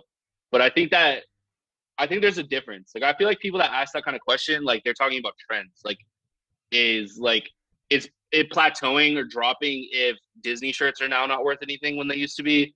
Is it going up if only rap tees are worth more than they used to be? Like there's always highs and lows for different things, and there's always things that are becoming new and cool. Like there was times when like movie tees were selling for like fucking ridiculous money, and now you don't see them selling as much. Like there's only a few shirts, like a few styles of shirts that are continuously going up and up and up, and I feel like rap tees and bootlegs are one of them. But yeah, like I mean Disney tees that like everyone fucking wanted 6 months ago, like no one fucking cares anymore. Just like no one cared before. That was such a weird phase to me. Totally. So yeah, it's you're gonna right. go up. Yeah, it's certain like vintage is in its essence fashion, and you kind of have like, yeah, on one hand you have fashion, and one hand you have collectability, right? And like it used to be more that it was just fashion driving it, and now it's like kind of this weird collectible side of it because half of the people aren't even wearing them. There's so many shirts in closets that are never being worn right now. Well, that's the only thing that I think all of those little like clout chaser like Instagram people that like have bought it just because they want to look cool. That's the only good thing I think they have added, and they added it like unknowingly. I feel like is now it's becoming to where since those people acted like they were into it and collected it, like it looked like they were collecting it because they liked it, when in reality they were collecting it to post on Instagram and look dope and whatever for the most part. But now it's like it looks collectible. Because before it was people like me and you And it's like we would buy shirts that we liked and wear them, but like we weren't spending $5,000 on them. Like we were gonna be like, I'm gonna fucking find this shit. I'm gonna find this shit one day. Like, why would I spend $1,000? The only people that ever spent that kind of money on are people shirts, that don't dig. Yeah, they were fucking celebrities, and they only spent that because there's people, we've talked about all this already, but like the stylist would be like, this guy's got fuck off money. I'm gonna tax this guy $3-4 grand for a shirt because I know he's gonna pay because I did all the work to go find it. No regular people paid those kind of prices until like a year ago. Yeah, I didn't. I think I sold one shirt for $1,000 to a regular person that just liked vintage, and he was fucking rich. And then other than celebrities, like I'm not counting celebrities, he was just a kid with a lot of money, and he bought a shirt for $1,000 because he liked it, and it was a crazy shirt. Other than that, the only people that ever spent that much on shirts were other resellers that were just going to resell it. Like they were going to wear it once or twice and then sell it. So it's like, and it's still like that. Like it's still like vintage is still a seller's market. Like it's still the only people buying vintage right now are people that are selling vintage. Like there's not very many people that are like, oh, like I work for SpaceX and I make $500,000 a year and I like vintage t-shirts. So I'm spending $5,000 a week on it. Like there's no one, there's not, for the most part, there's not very many people like that. That's why what you said, it's like we need, you said somebody goes and does something that blows it up, and we need to have more people brought into the business to get to the next plateau or the next level, right? We have to have regular buyers come into business, and that's going to take an event, something that's going to happen that's going to get those people into our business, right? Yeah. So next question, and maybe one of my favorites. Why do you act like, okay. Oh God. This is from Gabriel Pinto Beans. Nice IG. Why do you act like you invented Raffles?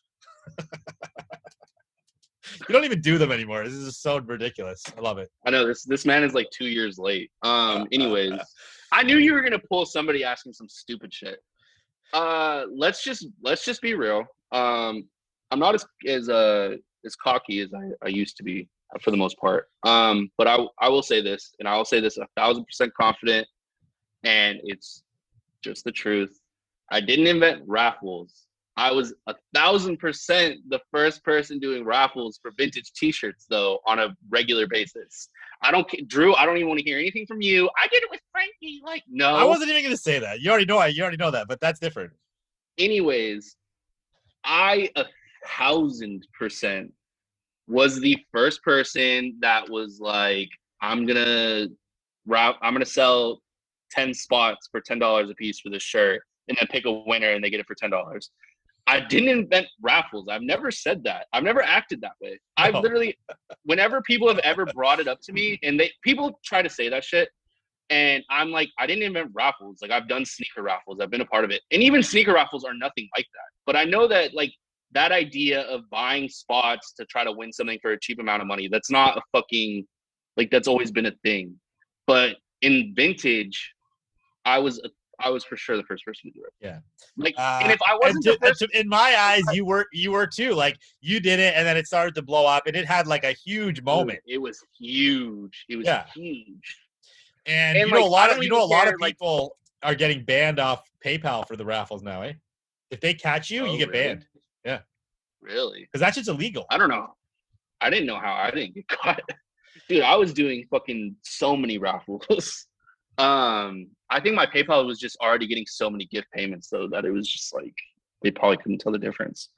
But because it's essentially gambling, and I guess the law is like no gambling. It's online gambling. Yeah.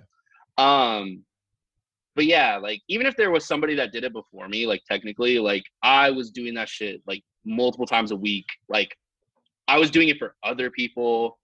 Like it was, I made that shit a big fucking thing. And I don't care what anyone says. I'm taking my credit. Gabriel Pinto Beans, Thrift Lord did invent raffles, okay? Next question. and you're 2 years late. Next question. Smart ass questioning. This is from Public Fines, okay, on IG. What is a tea that you do you know this guy? Is it with a Q? I wrote it with a C, but I don't know. It might have been.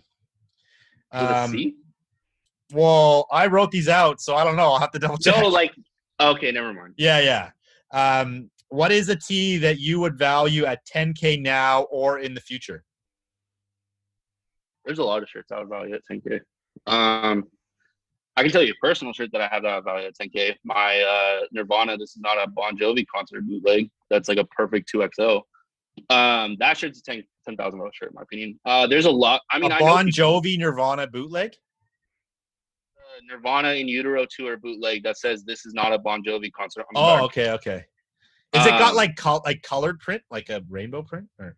No, it doesn't have a rainbow print. It's like a very like reddish orange, like clay color print. But it's like the best Nirvana like bootleg that there is, in my opinion. I fucking love that shirt. I would never sell that shirt. But that's a 10,000. I mean, I know people that have sold shirts for $10,000. Like it's not a crazy thing. I know people that have sold original like Nirvana like first run like 1989 Nirvana tees for 10 grand.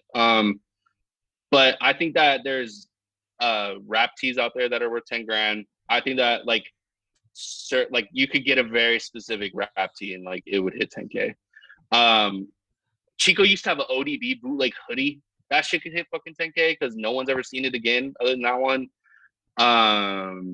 I think there's just very specific shit that could be worth 10K. Like it's hard to name, but there's probably like very specific like movie shirts that would be like a perfect size that you could sell for 10K. I think there's very specific rap tees that you could sell for 10K. A lot of band tees that you could sell for 10K. It's hard to name something specific. Yeah, no, it totally is. And so if you could pick pick one tee or genre right now that you think is going to get there someday, what would it be? I think it'll be rap tees first. Yeah, okay. Because I mean, you remember in like 2016 when rap tees first started getting big and everyone was like, these shits aren't gonna last for like a year, and then now they're like they're still going and they're still the consistently most expensive shirts there are.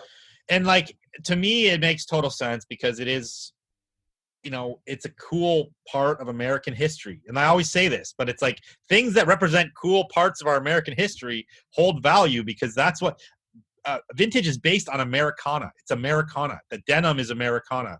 Like workwear is Americana.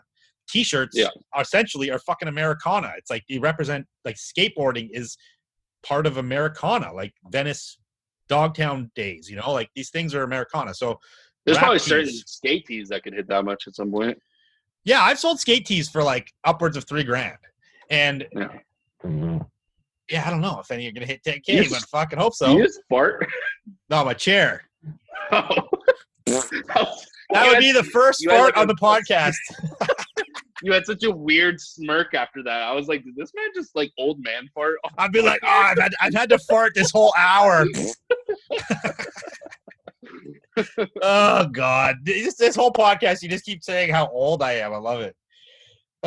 Okay, we have another smart ass question. You ready for a smart ass question? This is from Thrift Store All Stars. How old were you when you invented vintage? I think this is just a play on Thrift Lord. Yeah, I don't think that was like a shit talking question because I think I know that dude's Instagram. Like I think he's always like shown a lot of support. Yeah. And just for the record, guys, the Vintage Miner invented vintage, so you can ask him. We're not going there. Okay, but this brings us to everybody's favorite time. I know you guys have all been waiting for this shit. Talking about Bidstitch. So I don't even get to answer the question of when I invented vintage? Oh, you can talk. I thought it was a smart ass question, but there's no answer. What do you mean? You weren't even doing this shit before me. When did you invent vintage then? Let's hear it. So I was born for my father, Jesus Christ, and I am the only son of Jesus Christ. And I came out in a heart-shaped box tee that was tailored to fit a small baby. And ever since then, I have been Thrift Lord. Yes. That is my answer. Okay. That is perfect. That is when Thrift Lord invented vintage from motherfucking birth. The moment he took his first breath, vintage. You all thought Became. that Nirvana came up with heart shaped box, but it was little baby T Lord. But yeah, we can go Bidstitch. Okay. Moving on to the Bidstitch talk. Taryn, you want to kick this off? Give the people the intro to Bidstitch. What is it? So Bidstitch is a new and upcoming selling platform. No, like, I mean, it is, but Bidstitch to me is like, it's gonna be like a new, like, all-encompassing, like, fishnet of like the entire vintage community, if anything, like the entire market. It's almost gonna be like a one-stop shop for like all things that you could ever need. And it's like, if you need to sell shit, you're gonna be on there selling shit. There's gonna be auctions kind of similar to eBay, but with a much easier to use interface and much cleaner like look. And there's going to be obviously like buy it nows and like best offers and stuff. And then with the auctions is a big implement, and they'll be done right. And then it's going to be pretty much like very like specific type categorizing, which everyone knows that when you're looking for like certain things on like eBay or like Depop or like any other platform, like it can get exhausting, like going through like 5,000 listings, like trying to find something. And so Bidstitch is going to be extremely categorized to where like you're categorizing down to the tag, down to the decade, down to the stitching, like down to the style of shirt, the genre of shirt, the color of the shirt. Like literally, like we're going to make it to where pretty much like if you search a shirt, like you're going to fucking find that shirt. And like if it's on there, it's on there, and you're only going to see that shirt. You're not going to see a bunch of reprints of that shirt. You're not going to see a bunch of shirts that are like that shirt. Like you're going to see that goddamn shirt. And it's gonna, yeah, like I don't, like I kind of wish I didn't have to start it off. Yeah, no, that's cool. Let's get into it deeper. So he covered that it's a selling platform, it's a buying platform, but it's also going to be a hub for everybody to get on there. That we're going to have a forum, which is going to be a huge thing for everyone to get on and talk shit and have fun, get price checks. Yeah. Use like a Facebook group or whatever. Post your finds. Yeah, and also going to have a lot of content. We want it to be like a news source. We are going to have creative people producing content, producing blog posts, producing videos, educating people. We're also if you're interested in getting involved in any way on that end too, like we're looking for people to get involved. So we really want it to be like a hub for the community.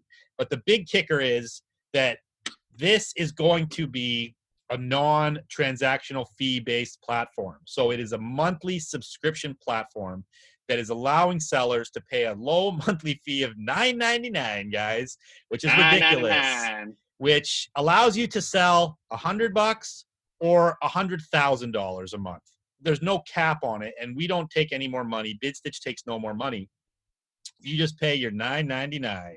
Yeah, so basically the system as it stands now is backed by PayPal payments, PayPal backend, and that is for total seller protection, because we're not trying, and you guys don't want to lose your money. If you don't have, nobody really wants to buy friends and family if they don't know you, because they can lose, and then there's no protection for the seller that way. It's a bad system. So obviously there has to be a payment processing fee, and it's going to be PayPal.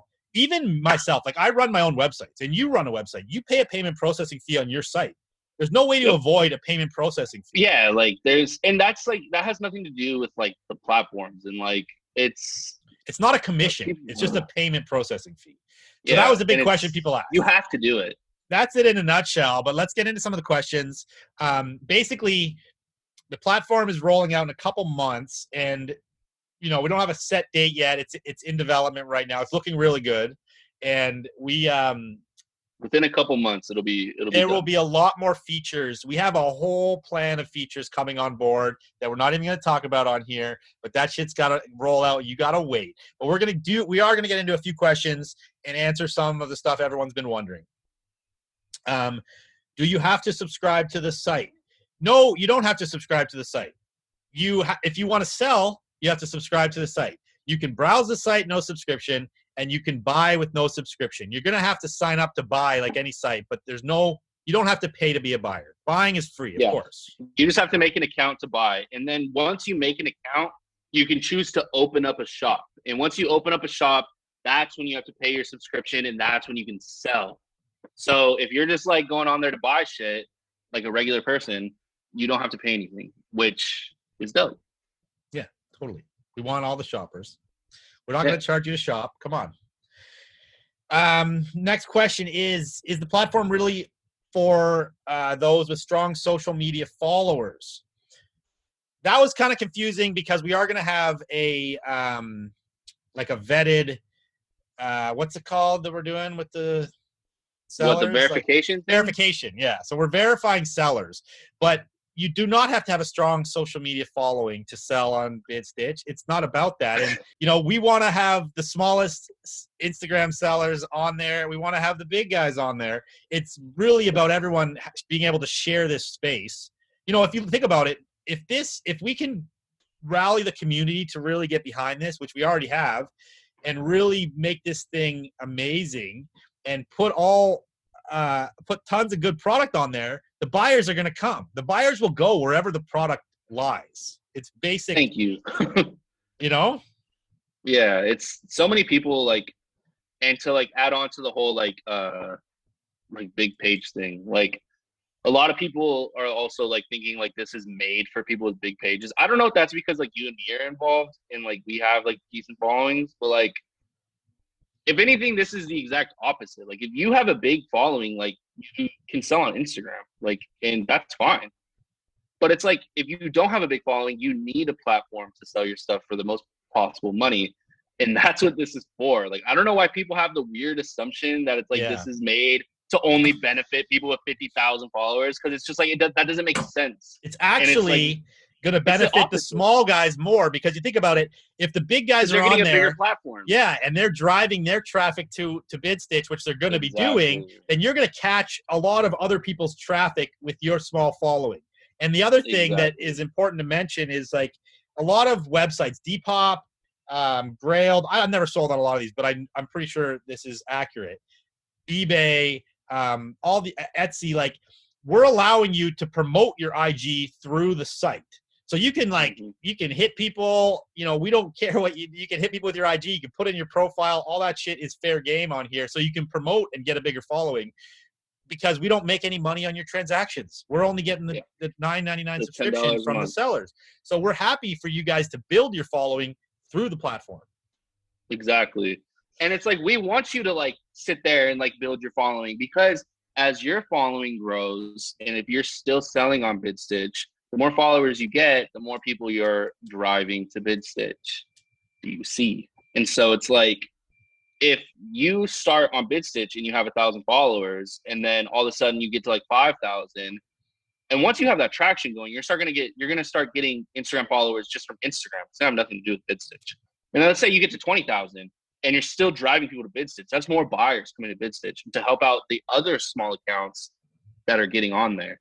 And so it's like, yeah, people's like argument for like, it's only like for big accounts. Like it doesn't make any sense. Pretty much like, I think that argument is also fucking hilarious, is people like sitting there trying to say like, oh, like it's all going to be sellers. Like there's going to be no buyers. And it's just like, you realize vintage right now is the only people buying are sellers for the most part. Like people buying $1,000 shirts are not regular fucking people. Like they're vintage sellers for the most part. And then also like the more people that are selling on there are the more people that are pretty much giving more product to be seen by regular people to come on there and buy. And then also they're going to be driving people from their other platforms to come onto Bidstitch, thus driving more people to come and buy on there. So it's like, if there's sellers on there, there's going to be buyers, because sellers are buyers. And like most of the people right now, anyway, you're already selling to mostly other sellers. So what difference does it make if you're selling to mostly other sellers anyway? And like, go do a live auction, and how many people that buy something from you on a live auction have vintage Instagrams, like are selling shit? Exactly. All of them. 90% at least. One of the questions we'll get into, well, first of all, before I get into that, I want to talk about this quickly. You know, why do we want you to come on to Bidstitch? Well, we want you to come onto Bidstitch because it's going to be a rad platform and we want to get everybody involved.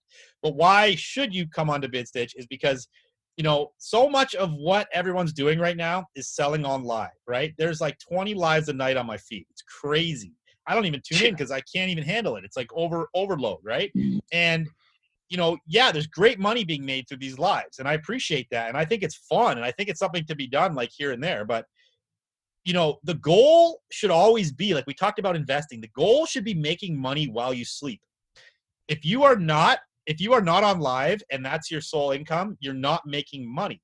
It's exhausting. It's tiring. It's like, it's crazy. So you need to have something that's bringing you good money while you sleep or while you're on vacation in Hawaii. Like, and that is having your shit on a platform. And then you got to think too, the bonus is that we're only taking $9.99 a month. If you know, there's sellers out there right now doing 200 grand or like 100 grand or whatever on eBay.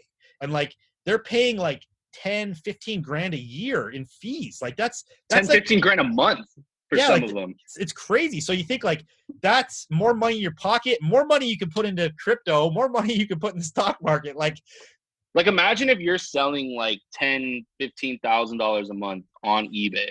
You're losing $1,000 to $1,500, like, which you might want to be like, oh, that's not that much money.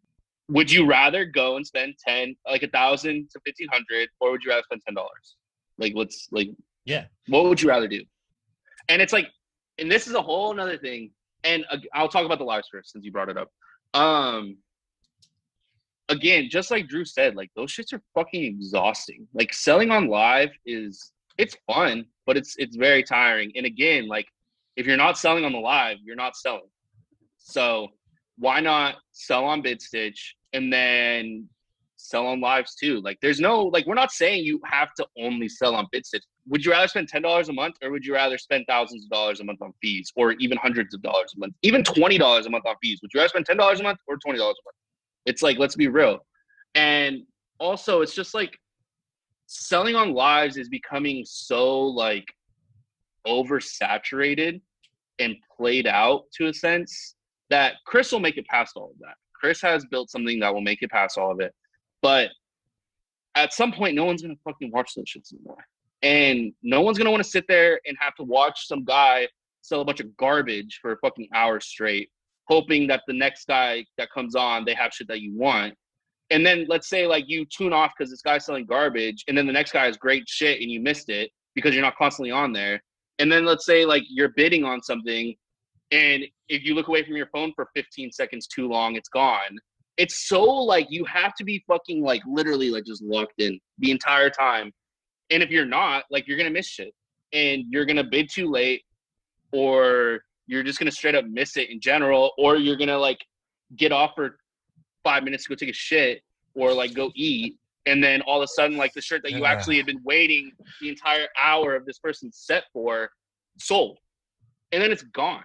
And it's just like, just go on fucking Bidstitch and type in the fucking shirt you want and buy it and bid on it. It's just like, it's just so much easier. And it's like, lives are great because they're fun. They're very community based. They're very like, for the most part, like, let's be real, like, it's going to be a lot less stressful selling on a fucking You want to have passive income. Passive income. You know, it's like you want to be able to kick back and know that a certain amount of money's coming in all the time. And like, you know, there's been so many questions like judging us and doing all this like validating and whatever. You know what, the bottom line is like, there was questions about where the money comes from for this. There is no outside money coming into Bidstitch. This is all like literally like this isn't some venture capital shit. Like this isn't like somebody gave us $500,000 to come and do this. Like this is all like independently made money. Like this is all from the inside. Like everyone that's part of this that you've seen posting it is truly part of this. Like we're not getting, like, you really think, like, no offense, but like anyone who's followed me for a long time, you really think I'm just gonna fucking sell out for $1,000 a month to post something that like I have nothing to do with? Like, I don't need the money. Like, I don't need that fucking money that somebody would pay me to talk about something. Like, I could literally, like, I mean, it's same with you, so Drew. like it comes like, back. It comes back. Like, no, we don't need the money. Like this comes back to like a passion project per se. Like this is more of a passion project for myself, for Taryn, for everyone else involved. because this is something that we can get behind, something that we can do, something that we're actually giving back, because it's kind of, we are taking the power back from these massive corporations that keep jacking the fees and keep We're literally raising their helping bottom you. lines. Yeah, Literally so helping you. it's a community-based thing, and we want to. You guys all know me. I do this podcast to share information, and I'm interviewing people to help you guys grow your businesses. Basically, like And Drew's not getting any. Like, he's sitting here for 2 hours and he's getting nothing out of it except getting to see my ugly face. Yeah, so it's get like a nice chat with Darren.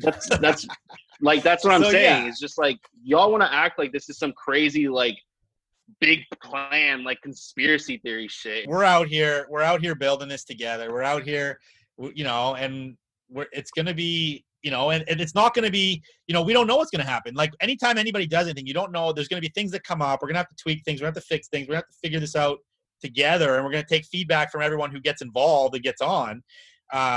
But we have plans to make this thing fucking Crazy. sing. It's going to be And that's crazy. the thing, like, and that's the thing that a lot of you need to start realizing and start like getting behind is that this is a startup. Like, this isn't 5 years in. Like, this is literally like you guys are going to be able to be part of something from the first day on. So it's like that first day, like, you can't expect it to be fucking perfect. And it's like, even if it's not, you're going to be able to sit there and contribute to making it better and contribute to growing it. And what happens when this shit is like actually crazy and you can sit there and be like, I was the third person selling on that platform. Like, you might not like, for example, look at Sam from on his Depop account. He was early on Depop, right? And he has like a crusher account because he was one of the first guys. And like, that's how this will be. Followers. Yeah, and you see how much shit he ships every week? It's crazy. If you truly like were passionate about this and passionate about your own business, it should be dope as fuck to you to be like, somebody in my community and somebody that does what I do is building something dope, and I can be on it from the jump, and I can show support from the jump, and I can grow while it grows and contribute to making it grow. Like, if that doesn't sound dope to you, like, don't sign up. Like, I'll say and that this shit, is like, and about the money too. It's like, there's going to be we're not going to get that much money. There's going to like, be there's going to be such a long period of time where all the money gets reinvested into making this better for you guys. It's all going to go back into making this better for you guys until we have a crazy, crazy product that we can all be like super, super proud of. So another question was, how do you guys handle off-site transactions?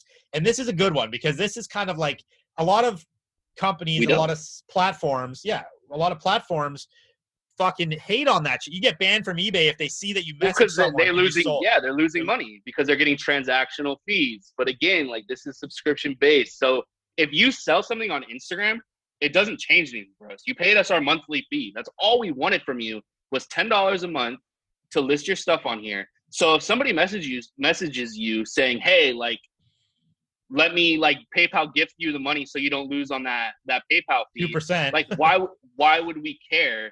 Because you already paid us the $10 for the month. Like, that transaction that you just did outside of Bidstitch affects us this much.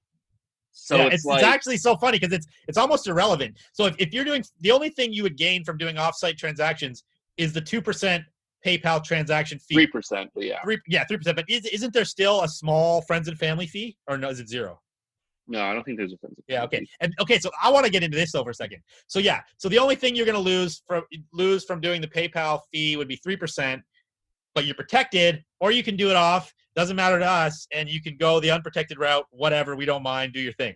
But I want to talk about this. So I've heard rumors and talk within PayPal and not like I talk to PayPal directly, but people in the business. PayPal's starting to crack down on friends and family fees. Do you know how much money within the vintage community has been transacted, friends and family? Like, if you yeah, I did hear PayPal's cracking, and I think they're gonna limit friends and family transactions to $10K a year, is what I heard. Ooh, that'd be terrible. So if that comes, there's no difference anyway. Yeah, that'd be terrible. Because they lose a lot of money. But whatever. It's not our issue.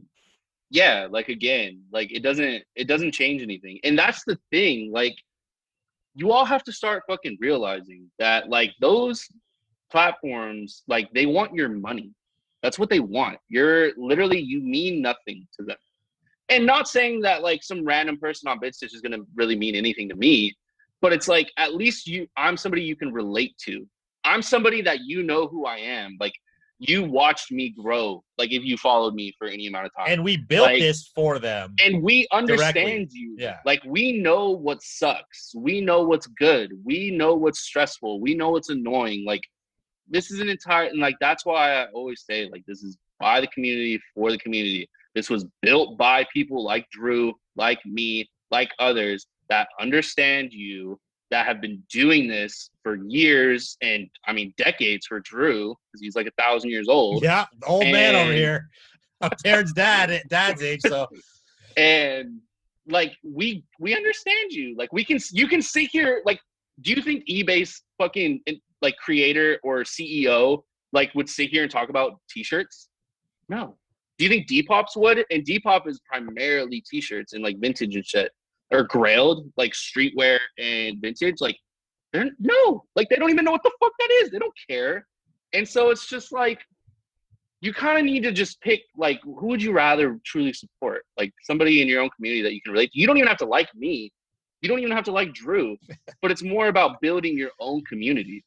Yeah, exactly. And like there's been such a good response so far for the most part, and we're super pumped. We're super pumped, and thank you guys, whoever's signed up and whoever's followed the Bidstitch account.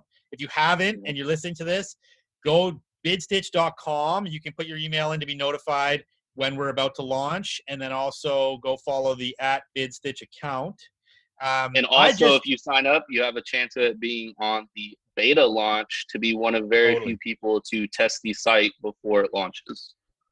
Yeah, so there'll be a handful of people picked to get on like a week or two before official launch to test beta. But then the bonus is you're going to get to have your product on launch day, which is going to be huge.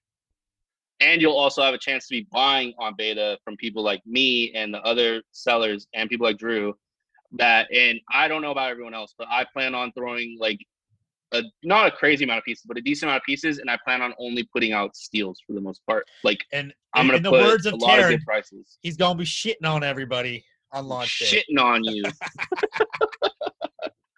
But yeah, on launch day, I'm going fucking crazy. Like, best believe on launch day, I'm putting hundreds of tees that are all fucking wild, and like I'm just gonna like allow everyone to go crazy. So if you're a buyer or you're a collector or you're somebody that wants to buy cool tees, if you're not there on launch day, you're gonna be missing out. Yeah, so even the buyers, go sign up on the website to be notified when we launch. Like, get on that email list. It's super important that you get notified because you want to be there on launch day for sure. And yeah, thanks again, everyone that signed up. The response has been dope. There's a lot of questions gonna come out. There's a lot more features. Like we went through a small list of questions, but there's a lot more features we're gonna be launching in like the coming weeks. And then after launch, there's more features we got planned for like next level drops, right? So it doesn't just end here. We've basically told you like the tip of the iceberg here, and there's lots more we got planned. So get with it. Go sign up. Is there any other questions for the Bidstitch? I forgot if there was something else I needed to rant about. No, we covered everything. Well, shit. Well, motherfucker. So that brings us to the end of this amazing episode of Vintage and Stuff. This shit was long. How fucking long was it? I don't know, dude, but I feel like it was good. I had a good chat. I feel like this had to have been like 2 hours. Oh yeah. Dope. It's been people like love it. It's been like 2 hours. People ask me for longer episodes. But yeah, I mean, thanks for having me on. It was fun. If anyone wants to hear me rant and talk shit, let me know. And yeah, when it comes to Bidstitch, make sure you're on there. Like you're literally like this is built for you. Like we're not bullshitting when we tell you that. Like this isn't some fucking grand scheme. Like this isn't like anything. Don't overthink it. Like this is literally what we're telling you it is what it is. Like it's that simple. Yeah. And go on there, make your money. Only have to spend $10 a month. Go on there and kill it. And I hope people tell me how much they're saving on fees, like how much they like we're making on eBay and losing in fees, and then now how much they're making extra. Because like just think, like if you're losing $1,000 a month on random fees throughout multiple platforms, like invest that. All right, I want somebody to do this. I want somebody to do this, Drew. And I feel like you can push it and you can find some young kid to do it. I want somebody who is a big eBay seller or a big Depop seller, any platform that you lose fees. I want you to like average out your fees for the past like 6 months or something, and then start selling on Bidstitch, and all of the fees that you save, invest that shit and see how much money you make in 10 years, 20 years. I'm going to run some numbers. I'm going to go into like a You'll make a compound fuck interest ton. calculator. I'm going to show you guys. I'm going to post on my IG a compound interest calculation of some possible scenarios of money you can save invested in the Like S&P 500 a month. Yeah, Yeah. 500 a month. Dude, you could be a millionaire with 500 a month invested, like in not that long of a time. We're running the numbers. So, Taryn, any last shout outs on the thank yous? We got to shout out your wifey, Lisa. Lisa's right here. She's drinking a cacti, and both the dogs are literally laying on top of her. Oh, nice. I still haven't eaten dinner, so I'm hungry. So shout out Lisa for the food. I don't know if I have any. I don't know if I care about anyone else. That's good enough. That's good enough. All right, brother. Thank you for coming on. We're gonna call it there.